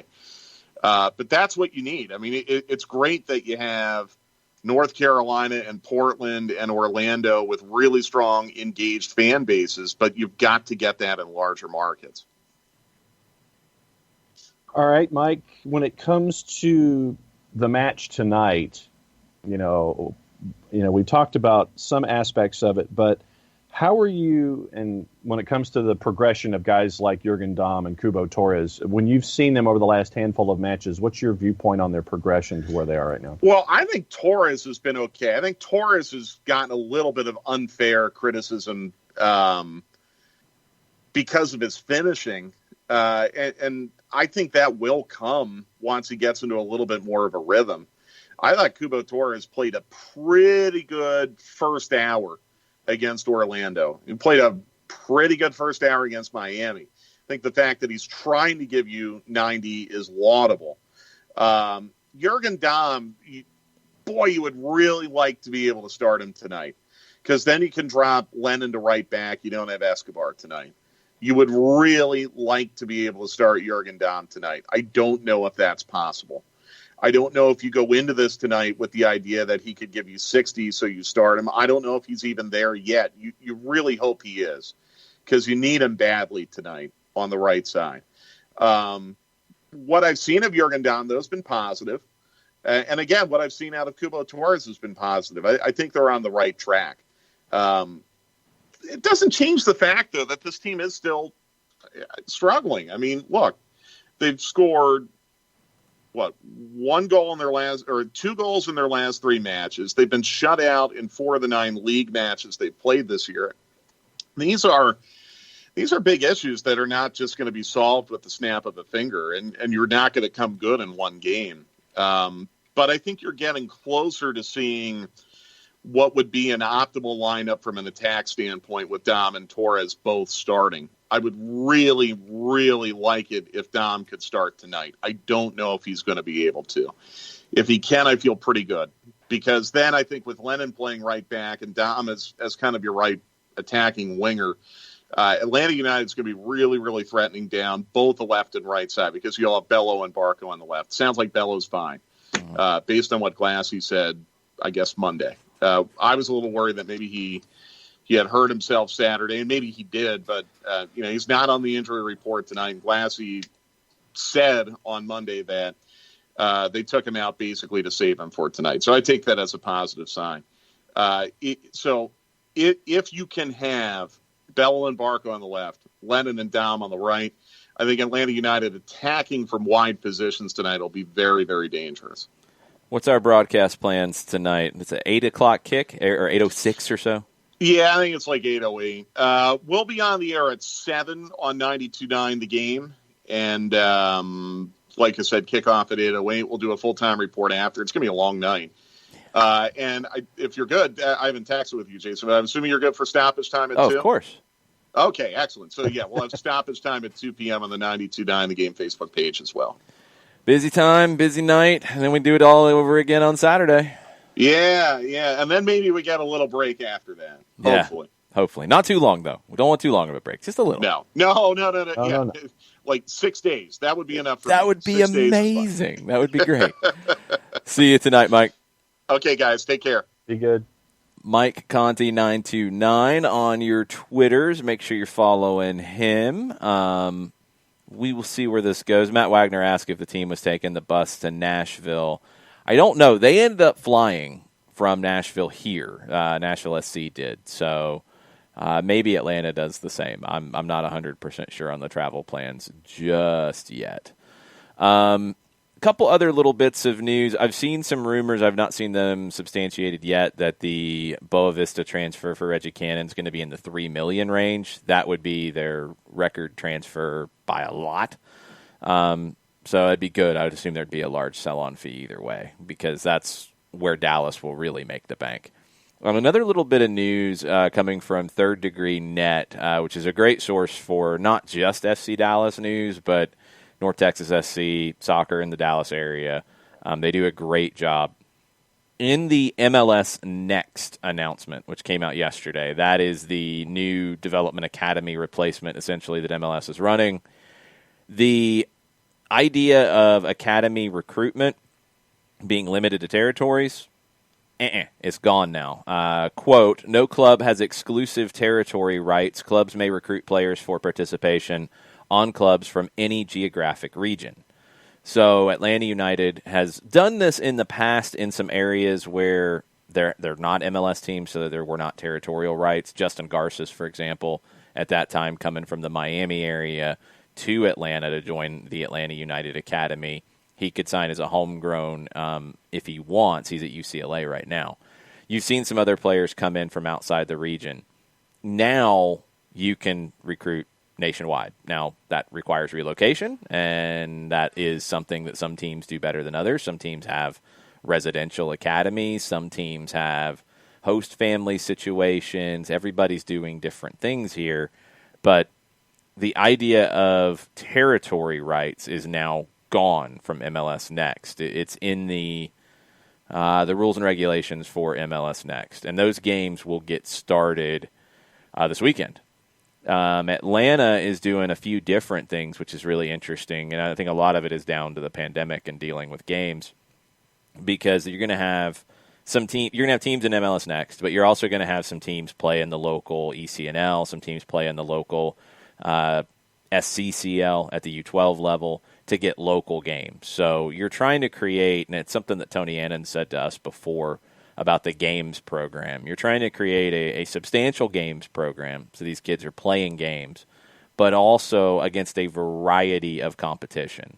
Some international, and they're going to do a good bit of international play with this. Others are different setups. So you're trying to get as many players through the filter as possible, but you're also trying to create opportunities to interact with more clubs. So I'm curious to see this. Some people did not like the name. Christopher Abel said, does anybody absolutely hate the name MLS Next? I want to see what they do with it. It didn't grab me initially. I don't know if it's better or worse than the U.S. Soccer Federation, United States Soccer Federation Development Academy, or U.S. Soccer Development Academy. I don't know if that's really it either. It is what it is. It's all about how they brand it. It didn't grab me initially. The logo's okay, I guess. I do like the idea of the concept of the program, and that's the important thing for me. Maybe they can get the branding sorted out later. Let's see, a couple questions very quickly. It is Brad Gazan's birthday, so hopefully there is a 3-point win for Goose. The Mile High 17, reporting from Colorado, had to clean the snow off of the car today. Wow. Yeah, good times.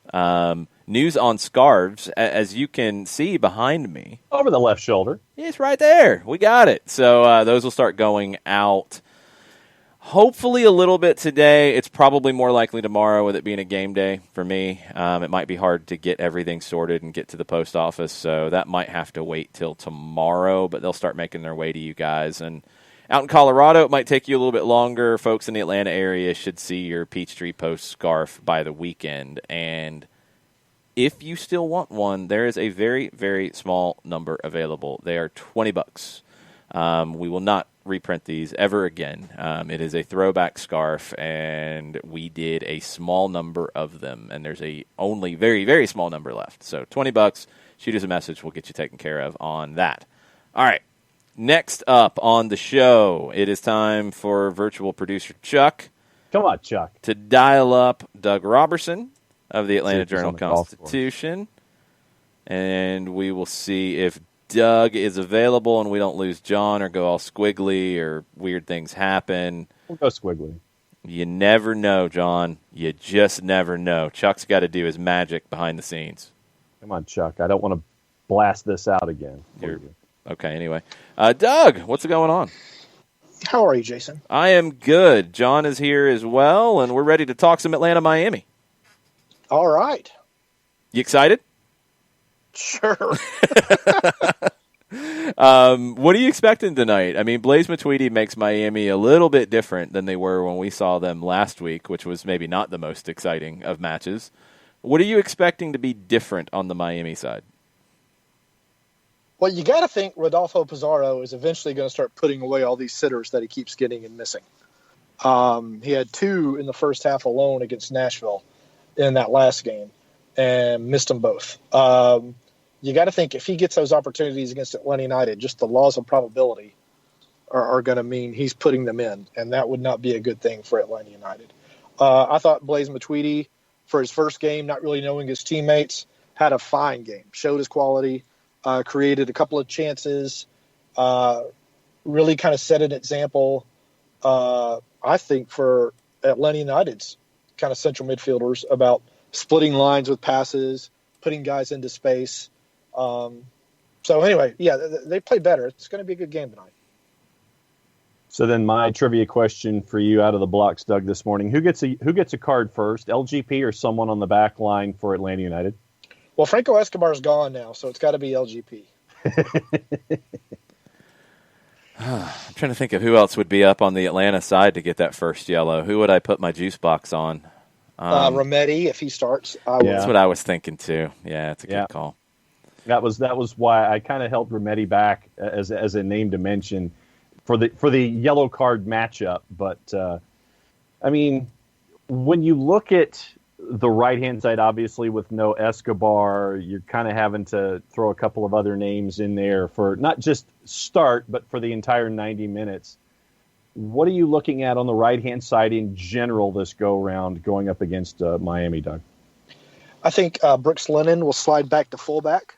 I'm really curious to see if they move Ezekiel Barco from the left to the right to play that right midfielder. It doesn't sound like, based upon what Jurgen Damm said earlier this week and what Stephen Glass said earlier this week, that Damm is going to start tonight. He's just implied that his fitness just isn't quite there yet, which I still don't understand, but that's neither here nor there. So I guess they could start Castro on the right again, but he didn't really do much with his previous start, wasn't even on the game day roster for Saturday's game. That could mean he was just resting for tonight. I would start Barco on the right and put Mulroney on the left if I were Atlanta United. But we don't see eye to eye on the starting lineups. And my eye doesn't matter at all. So there you go. The question will be, I mean, I think Lennon goes to right back. That's a pretty safe bet, even though he's played There's so no one many else minutes. To do it. Yeah, I mean, Gallagher could. We haven't seen him there. He played there for the twos a good bit. I think Glass would probably trust Lennon there, and maybe Gallagher's a right winger if you wanted to go in that direction. If he showed you enough in his substitute appearance to get a start here, I've been a little surprised that he hasn't gotten more time because he looked good in that 45 against Columbus. He looked good at Aberdeen during his loan, and he's always done the job for the twos. I've been a little surprised we haven't seen him as much. I don't know what to think about the whole thing. A striker in college, a good striker in college, and the same as with Gordon Wild, who was a good striker in college, gets moved to fullback or wingback, and it takes so many hours of playing time to get comfortable at that position. It's just odd to me that he would start on the road and really, I keep saying this, but a game that Atlanta United has got to get 3 points from. The other option, I guess, is if Fernando Meza is available, they could go with 3 center backs and 2 wing backs and put Brooks Lennon back at wing back on the right. But Stephen Glass hasn't really shown an inclination to do that yet. So, and that was you kind of went into my next question, Doug, about the idea of a must win. Is it, in your mind, is it more important to win this match in hand or take care of business against Nashville? Which one of these two is the must win in your mind? I said on y'all's show, I think last Wednesday, that I thought Atlanta United had to get 9 points out of these next 4 games to really kind of secure its chances of making the playoffs, and it's dropped 4 points already. So these next 2 are must-wins for me. There's not an either-or. It's both are must-wins. I mean, they're expansion teams. If Atlanta United can't beat expansion teams, even on the road, then there's going to be issues when they have to go to Philadelphia or host Toronto or Montreal or Columbus and those teams. You hearing anything about the rest of the schedule yet? Nope. It doesn't look like anybody has. I don't know if the Canadian problem is still vexing in Major League Soccer, if they're going to give all the teams a week off, which wouldn't surprise me. I said, I think on y'all's show again last week, that I thought they would try to be on for every weekend. But thinking about it more, with everybody playing so many games in such a short time, they might give everybody a week off and then come back the following week. I don't know. The whole thing's just been so odd. And that's not a criticism of Major League Soccer. I think they've done absolutely the best they could with everything that has been thrown at them this season. So, when you look at where things stand with the new guys, and I asked Mike about both Dom and Kubo Torres. What's your thoughts on Kubo? And we know he's played 161 minutes in the last 2, but his evolution, I guess, is a part of this lineup. What are your thoughts on Kubo and his interactions so far? He's getting himself into goal-scoring positions, and that's really all you can ask. They're going to go in eventually. So that's the good thing. He's not invisible as a striker. That's pretty much it. He keeps getting himself in good positions. So at some point, some of those are going to drop. I would love, and I put this in my predicted 11 that you could find on AJC.com or on my Twitter feed at Doug Robertson AJC. Attaboy. That it wouldn't surprise me if John and Torres started together tonight, because Glass keeps hinting at that as a possibility. And really, they got to change. I keep saying this also. They got to change something.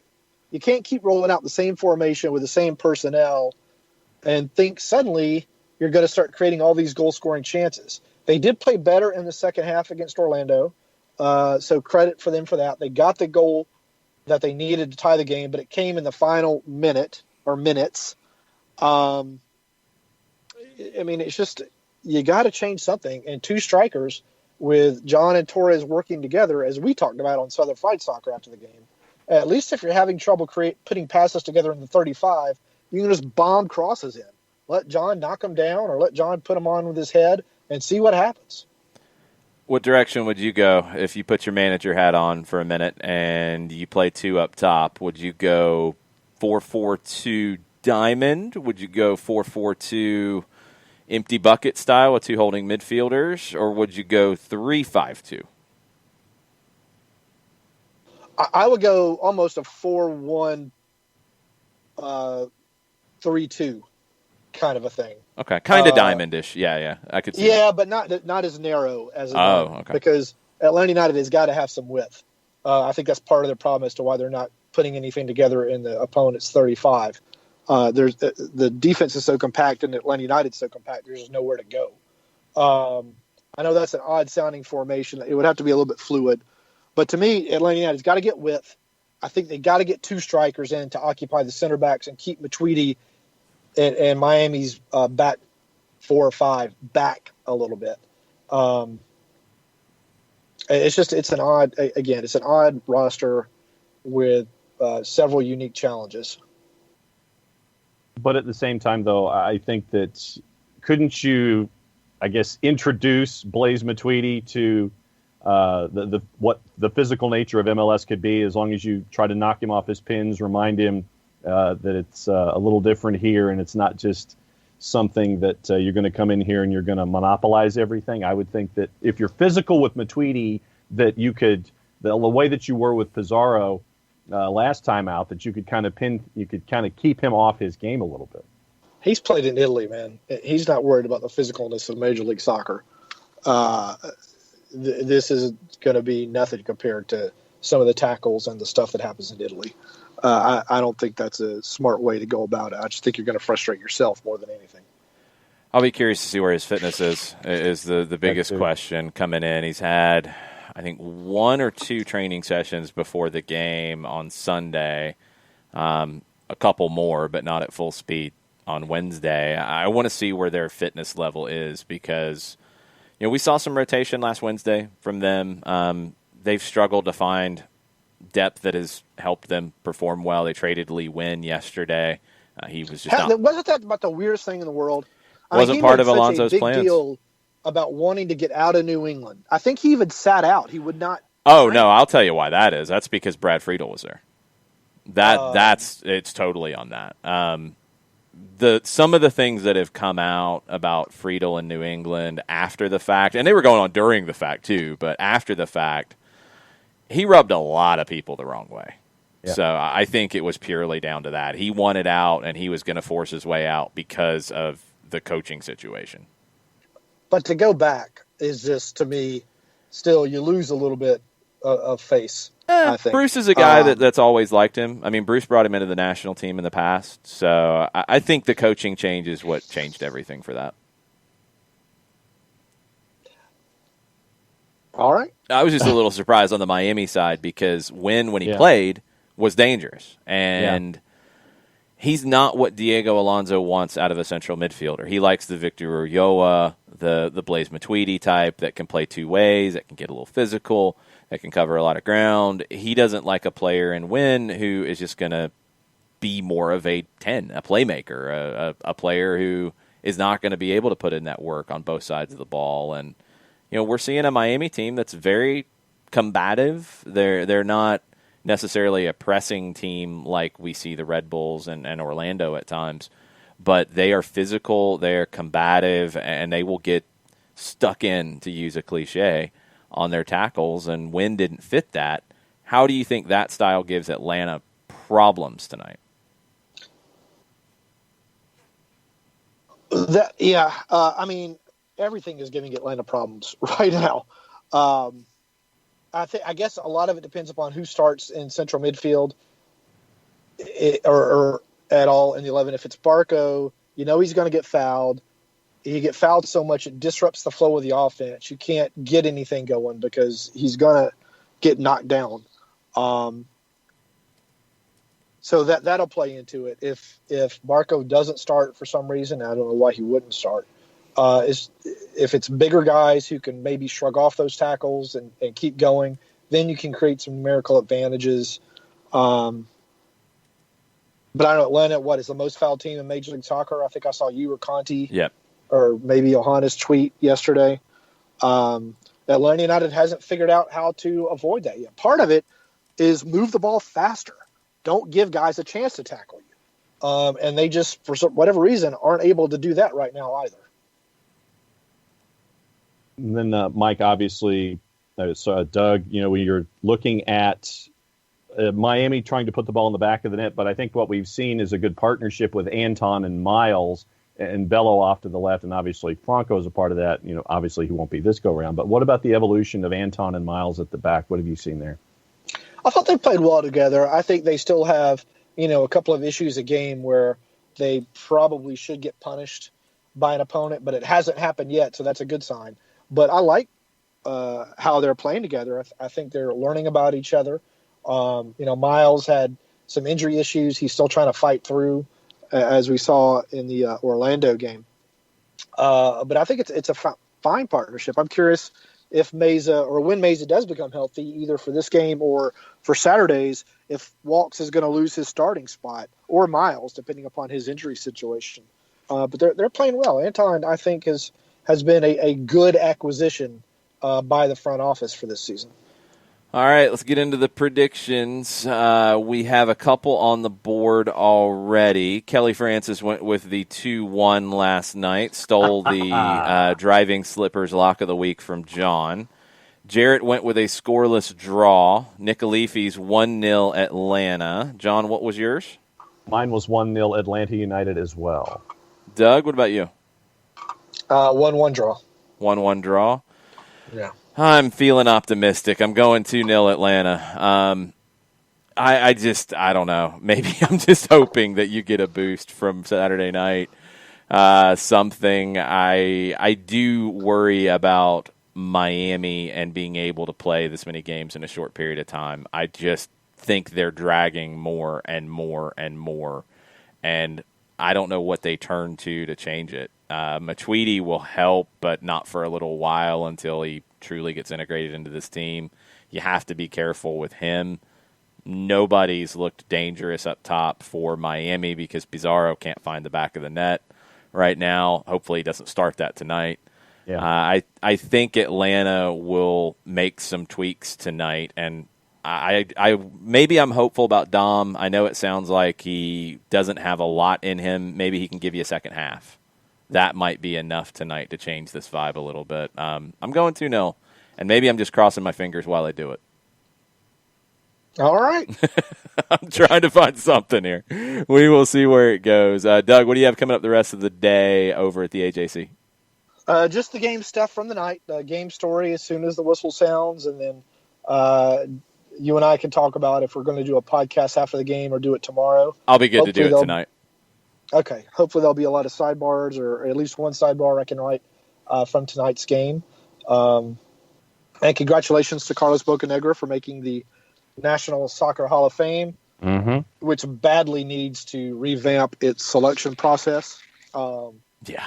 That's not a reflection on the quality of Carlos. No, he should have already been in. Yeah. I thought he should have gone in when he was first on the ballot. It's totally ridiculous agree. to me that he's not or didn't go in on either the first or second year. But congratulations to Bocanegra and Atlanta United for having a Hall of Famer. Very, very cool. Doug, I'll be talking to you later tonight, and thanks for coming on. Appreciate it. All right, guys. We'll see y'all. Be good. Doug Robertson, AJC, Atlanta United News Now on Facebook. Make sure you are following in both places. We got about 10 minutes left in the show. You got questions? Tweet them at us at Soccer Down Here. If you're on the Twitch pitch, send them in there. I'll even throw a check of the email account in, soccerdownhere@gmail, if you want to throw them over there. Let us know what you're thinking about tonight, predictions-wise, players to watch, et cetera, et cetera. The idea of 2 up top, I would go in a different direction than Doug on that. I'd go more 3-5-2 if you're going to do it. If you really want to change the setup up, you've got a team that's played with 3 in the back. You've got guys who have that experience. And if Meza is back in the mix, you've got the ability to play Meza, Walks, and Robinson. Bello and Lennon as wingbacks is completely comfortable. We've seen that already. Your midfield trio could be the same kind of midfield trio you've been rolling out. You don't have to change the personnel there too much. I would put, if you want to play, John and Torres up top together, which I'm not 100% sure would work. I wonder if they are too similar to do that. Torres would have to be the one to drop a little bit more off of Adam John. He's more mobile, I think can get a little more involved in the build-up play. I'd be tempted to play Barco as that second forward to give him a very free role. You could play him as the 10 and give him a free role if you're going to play 3 center backs and 2 wing backs, what turns into a line of 5 at times. I would just be curious to see if you wanted to do that, if you would try to make Miami play with the ball more, because I don't trust them in their build-up play right now at all. They haven't shown enough to worry you too much. Now, Matuidi changes it, and you'd have to see what you thought he gave them on Sunday against Nashville and what he could give you more of tonight with a little more time. I don't know if it dramatically changes.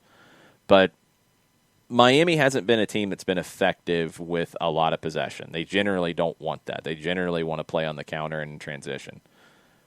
If you flipped it and made them do that, what would that be? But that goes against Atlanta's DNA as well, and they have not wanted to do that because they're trying to rebuild that DNA of build out of the back, control matches, create opportunities. I agree with Doug in that it's been too slow, and this was something that we've talked about here, talked about it in the first half of the broadcast a lot on Saturday night. It got better in the second half. You need to increase the pace of your build-up play. It has to get faster because the whole idea, and I'll try to simplify this really, really quickly. The problem has been penetration in the final third. One of the reasons why it's consistently been a problem is it'll happen. It'll happen to any team. You bring the ball down the right, you build up the play down the right side, other team takes that away from you. Okay, what do? You can force it and force a turnover and maybe be exposed. You can switch the point of attack, and you do it a lot of different ways. If you're in the final third, it's a little bit harder to go all the way from the right to the left. Normally, you're going to come backwards. Why? You want to come back to open up space. You want them to come out. You want to create space between the lines. The problem is when Atlanta does that, it's too slow. So all it does is it allows the other team to slide over, deal, defend, stay organized. So it's rinse, repeat. It's just moving side to side with no penetration because there's nowhere to penetrate because the other team's able to defend. If you do it quickly, then you can create those spaces. Then you can create those opportunities either in behind or through the lines to open things up. You're not going to do that at a slow pace unless you're going to win every dribbling battle you have. You're going to beat people on the dribble all day. You're not going to do that. You can't bank on that. So it has to be faster to create more opportunities. It is a must. On the Twitters, let's go rapid fire to get caught up there.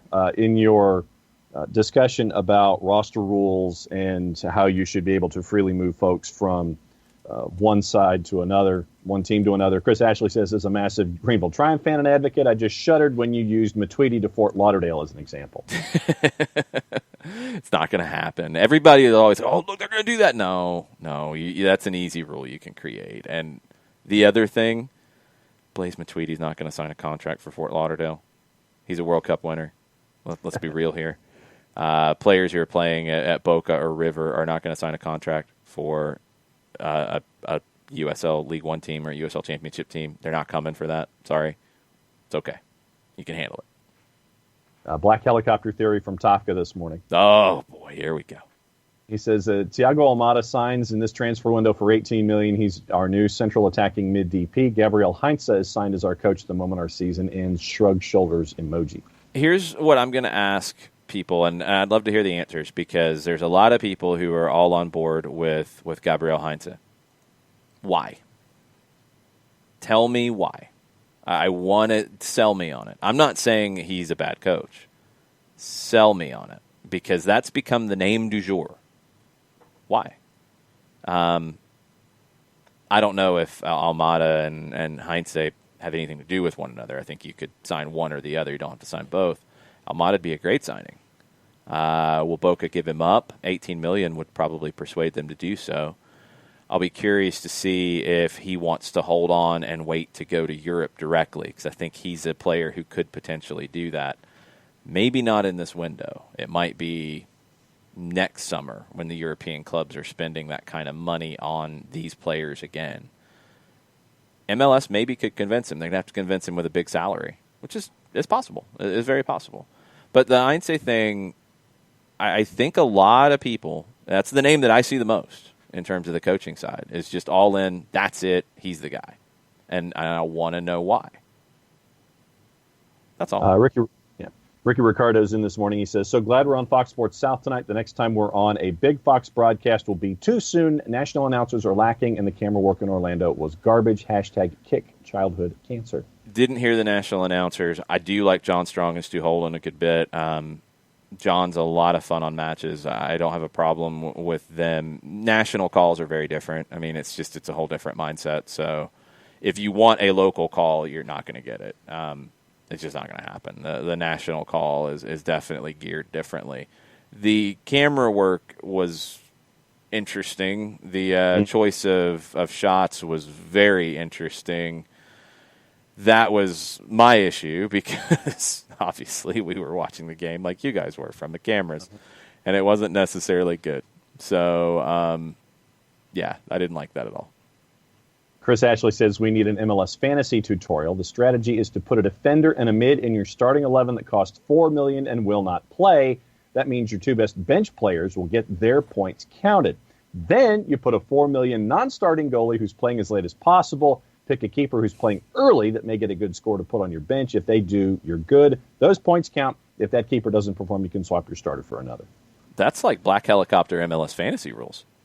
Hey, I don't know how he is, but no, those things are accurate. Like that. Oh, they are. I'm just saying I don't know how successful Chris is in fantasy. That's the part I don't know.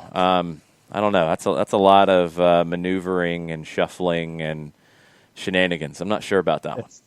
Thinking. Let's see. Quickly, Bart says he wants to know if this is Dallas's first outgoing transfer of a homegrown. I can't recall them selling a homegrown / academy product to a European club for a profit before this. They sold one to Chivas de Guadalajara. I know that much. Let me look. It's not their first homegrown sale. I know that much. Let me see what it is exactly. They didn't sell McKinney, obviously. He left on a free, let's go, record departures for the FC Dallas. Homegrowns. Actually, was Breck Shea a homegrown for Dallas? He might have been.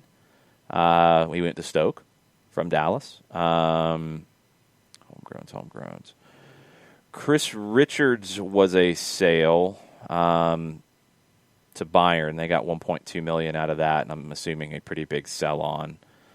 The Chivas one was Alejandro Zendejas. They got about $500,000 for him. And I think that's it. I thought there was at least one more in there, but no, not a whole lot. So we'll see. If they get $3 million, that's not horrible.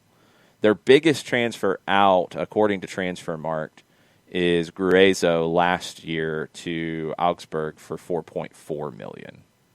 Breck Shea was 3.3 back in 2012. Bart said Chris Richards never played for Dallas, signed as a homegrown, same year he transferred to Bayern. He's not sure that counts. It kind of does. I mean, at least they didn't lose him like McKinney. They got him under a contract, so they got something for him. Better than nothing. Was Breck a homegrown? I mean, it was 2012, so things were a little differently then, or set up a little bit differently. Didn't play college, turned pro straight out of high school. He was drafted, so he's not exactly a homegrown. So, no, he doesn't qualify. So Chris Richards kind of sort of qualifies. But the sale to Zendejas to Chivas is a sale of a homegrown. Two more on Twitter. Apparently, according to, and this is Wall Pass Wednesday category. Okay. According to Turner Kirby, he's wondering if the U.S. Open Cup is coming to college basketball because Jeff Goodman has, in the last hour, said the ACC coaches are proposing in college basketball an all-inclusive NCAA tournament. The coaches just finished the call and voted unanimously on this. Sure. I mean, it's a weird year. You got to do weird things. Who knows what college basketball looks like by the time we get to that point. And then Chris Ashley, in response to wondering how he is at fantasy, he puts the GIF in with unicorns going, "Shun the non-believer." Ooh, so I'm going to guess that's not so good. So I'm guessing he apparently does very well. Okay, run through the Twitch pitch real quick as we wrap up. Lots of 3-5-2, 4-4-2 kind of conversation. Predictions, Clayton Poss 2-0 Atlanta, he hopes. Ricky Ricardo 2-1 Atlanta. Uncle No Pockets 1-0 Atlanta. Abby 3-1 Atlanta. Christopher Abel 2-1 Miami. Most people prefer the 3-5-2. Abby with the weather update, 82 degrees at kickoff. Hopefully no weather delay to start the game. Looks like that's going to be earlier in the day from last I looked. Katie Weaver asked, depth at center back if Meza can't go. Miles has a knock. Franco out. Who are your back three? I think Miles is going to be okay. If Meza can't go, I would put Campbell into that mix. I'd put him into that mix ahead of Wyke. I think in a 3-back, I like Campbell's inclusion in there. I feel more comfortable with him with a couple of veterans to help support him. I think it can work. 2's playing tonight, Ricky Ricardo asks? No. Next 2's matchup is this weekend. There are 6 matchups in the USL Championship tonight, however, not involving Atlanta United 2. They are Saturday night from Kennesaw, and it'll be John and Jessica Charman on the call there. Mike and I will have Atlanta and Nashville on the radio. Burned asks if Atlanta will be hurt by opening up homegrown territories. I don't think the national perception of their track record to develop homegrowns is that great after some early misses, maybe unfairly so. I would say that's unfair if that's the national perception. You would have to convince the local guys that they should move outside of Atlanta to go play somewhere else. And I don't think that's going to be the case. For one, because I think Atlanta United's built up strong relationships with the local clubs. So players are going to be pushed more towards Atlanta United. And I think they are getting things right. The early things, I mean, look, you're figuring it out on the fly. Haven't seen Minnesota do anything. It came in at the same time. Seen New York do a little bit. Not in terms of guys really playing a whole lot with the first team, but you've got the move with Joe Scally going to Germany next summer. Gio Reyna was going to be a special talent no matter where he was, and you didn't sign him, and he went to Dortmund. I don't know how much credit NYC gets for that one. Orlando really hasn't done much. I mean, Atlanta's done far more than the teams who came in around them, in my opinion. They're not Dallas or Philadelphia, but those teams had a 6-year head start in Philadelphia's case and a whole lot longer in Dallas's case. And they had struggles at the beginning, too. So I think Atlanta's further along. I think they'll be fine in that regard. I think it'll help them more than it hurts them. Cassie asked if you wore the Triumph shirt as promised. Yeah, last week I did. Okay. That is correct. I did, yes. After being called up by Chris Ashley, the following day I wore my Greenville Triumph shirt, yes. That's true. What were you about to say? Oh, no. Inter Miami's a minus 119. Atlanta United's a plus 313. Your draw option is a plus 270. And Nashville Soccer Club has just announced the acquisition via loan of Venezuelan international striker Jonder Cadiz from Portuguese powerhouse Benfica. Joins as their third DP through June 30, 2021. The club has an option to exercise a permanent transfer at any point during the loan. Yeah, we mentioned that one maybe 2 weeks ago when the rumors started popping off on that out of South America. Who knows? I mean, they don't have a number 9. They haven't been able to solve that problem, and they need somebody to score goals. If he's the guy, they're going to be very, very happy, and I think very, very good the rest of the year if they get a goal scorer up top. Let me make sure I got everything. Katie Weaver on Gabriel Heinze wondering if he has more name recognition than some of the other South American names. Totally agree with that. And that could be it because of his playing career. Jason Nix felt for me for the direction and camera work in Orlando. It was tough. It was tough. We were guessing at times. It's like they'd go to tight shots or close-ups of people, and the play would be going on the other end of the field, and then they go back and we're just guessing as to what was happening. Thanks, everybody who listens on the radio. We appreciate that. It's a lot of fun. Mike and I have our style, and we try to have fun with it, and we even get a little back and forth going like we did in the last game. He was more negative than I was, which is not a surprise. That's usually how it goes, but we get a little banter back and forth at times. I can't call 2 games at once, Turner. I'm not able to do that. I don't have a clone yet. Christopher Abel, last question. How do you get Dom and Lennon on the field together in a 3-5-2? Ooh, I would play Lennon as the wingback, and I'd play Dom as the second forward and use his speed to run off. And he's going to drift to the right, and that's fine. But I would play him there. If I wanted to squeeze them in, if that was the problem I have to solve in a 3-5-2, that's what I would do. It's not the ideal way to play the two of them. That's why I think the 4-3-3 is the best way to go. I don't know if playing two bigger forwards who need crossing service together is the way Atlanta wants to play. Maybe you have to turn to that at times, but I don't know if that's how you start matches. Just saying. Yes, Turner, Mike said he passes to a teammate a lot of times with that game on Saturday because that's where we were. Thanks, y'all, for hanging out. Thanks for all the questions on a Wall Pass Wednesday. Rest of the day, I'm on midday show at 1:20 with Andy and Randy to talk about the match. Stoppage time, 2 o'clock, facebook.com/929 the game. To watch, I don't think you even need a Facebook account to watch it on Facebook. I think you're good. You can just watch it. Go to that link, facebook.com/929 the game. And then we're on air at 7 o'clock on radio.com app, on 929 the game on radio, also on the Atlanta United app. Full-time report for an hour afterwards. We should be off the air a little after 11 o'clock. And then I'll record the Southern Fried Soccer podcast with Doug. And then I'll come home and pass out. That's what happens on these midweek late-night match days. Thanks for hanging out. We'll be back, or I'll be back throughout the day, and we'll be back tomorrow morning at 9 o'clock. Mucho plati, y'all. Mucho plati, y'all.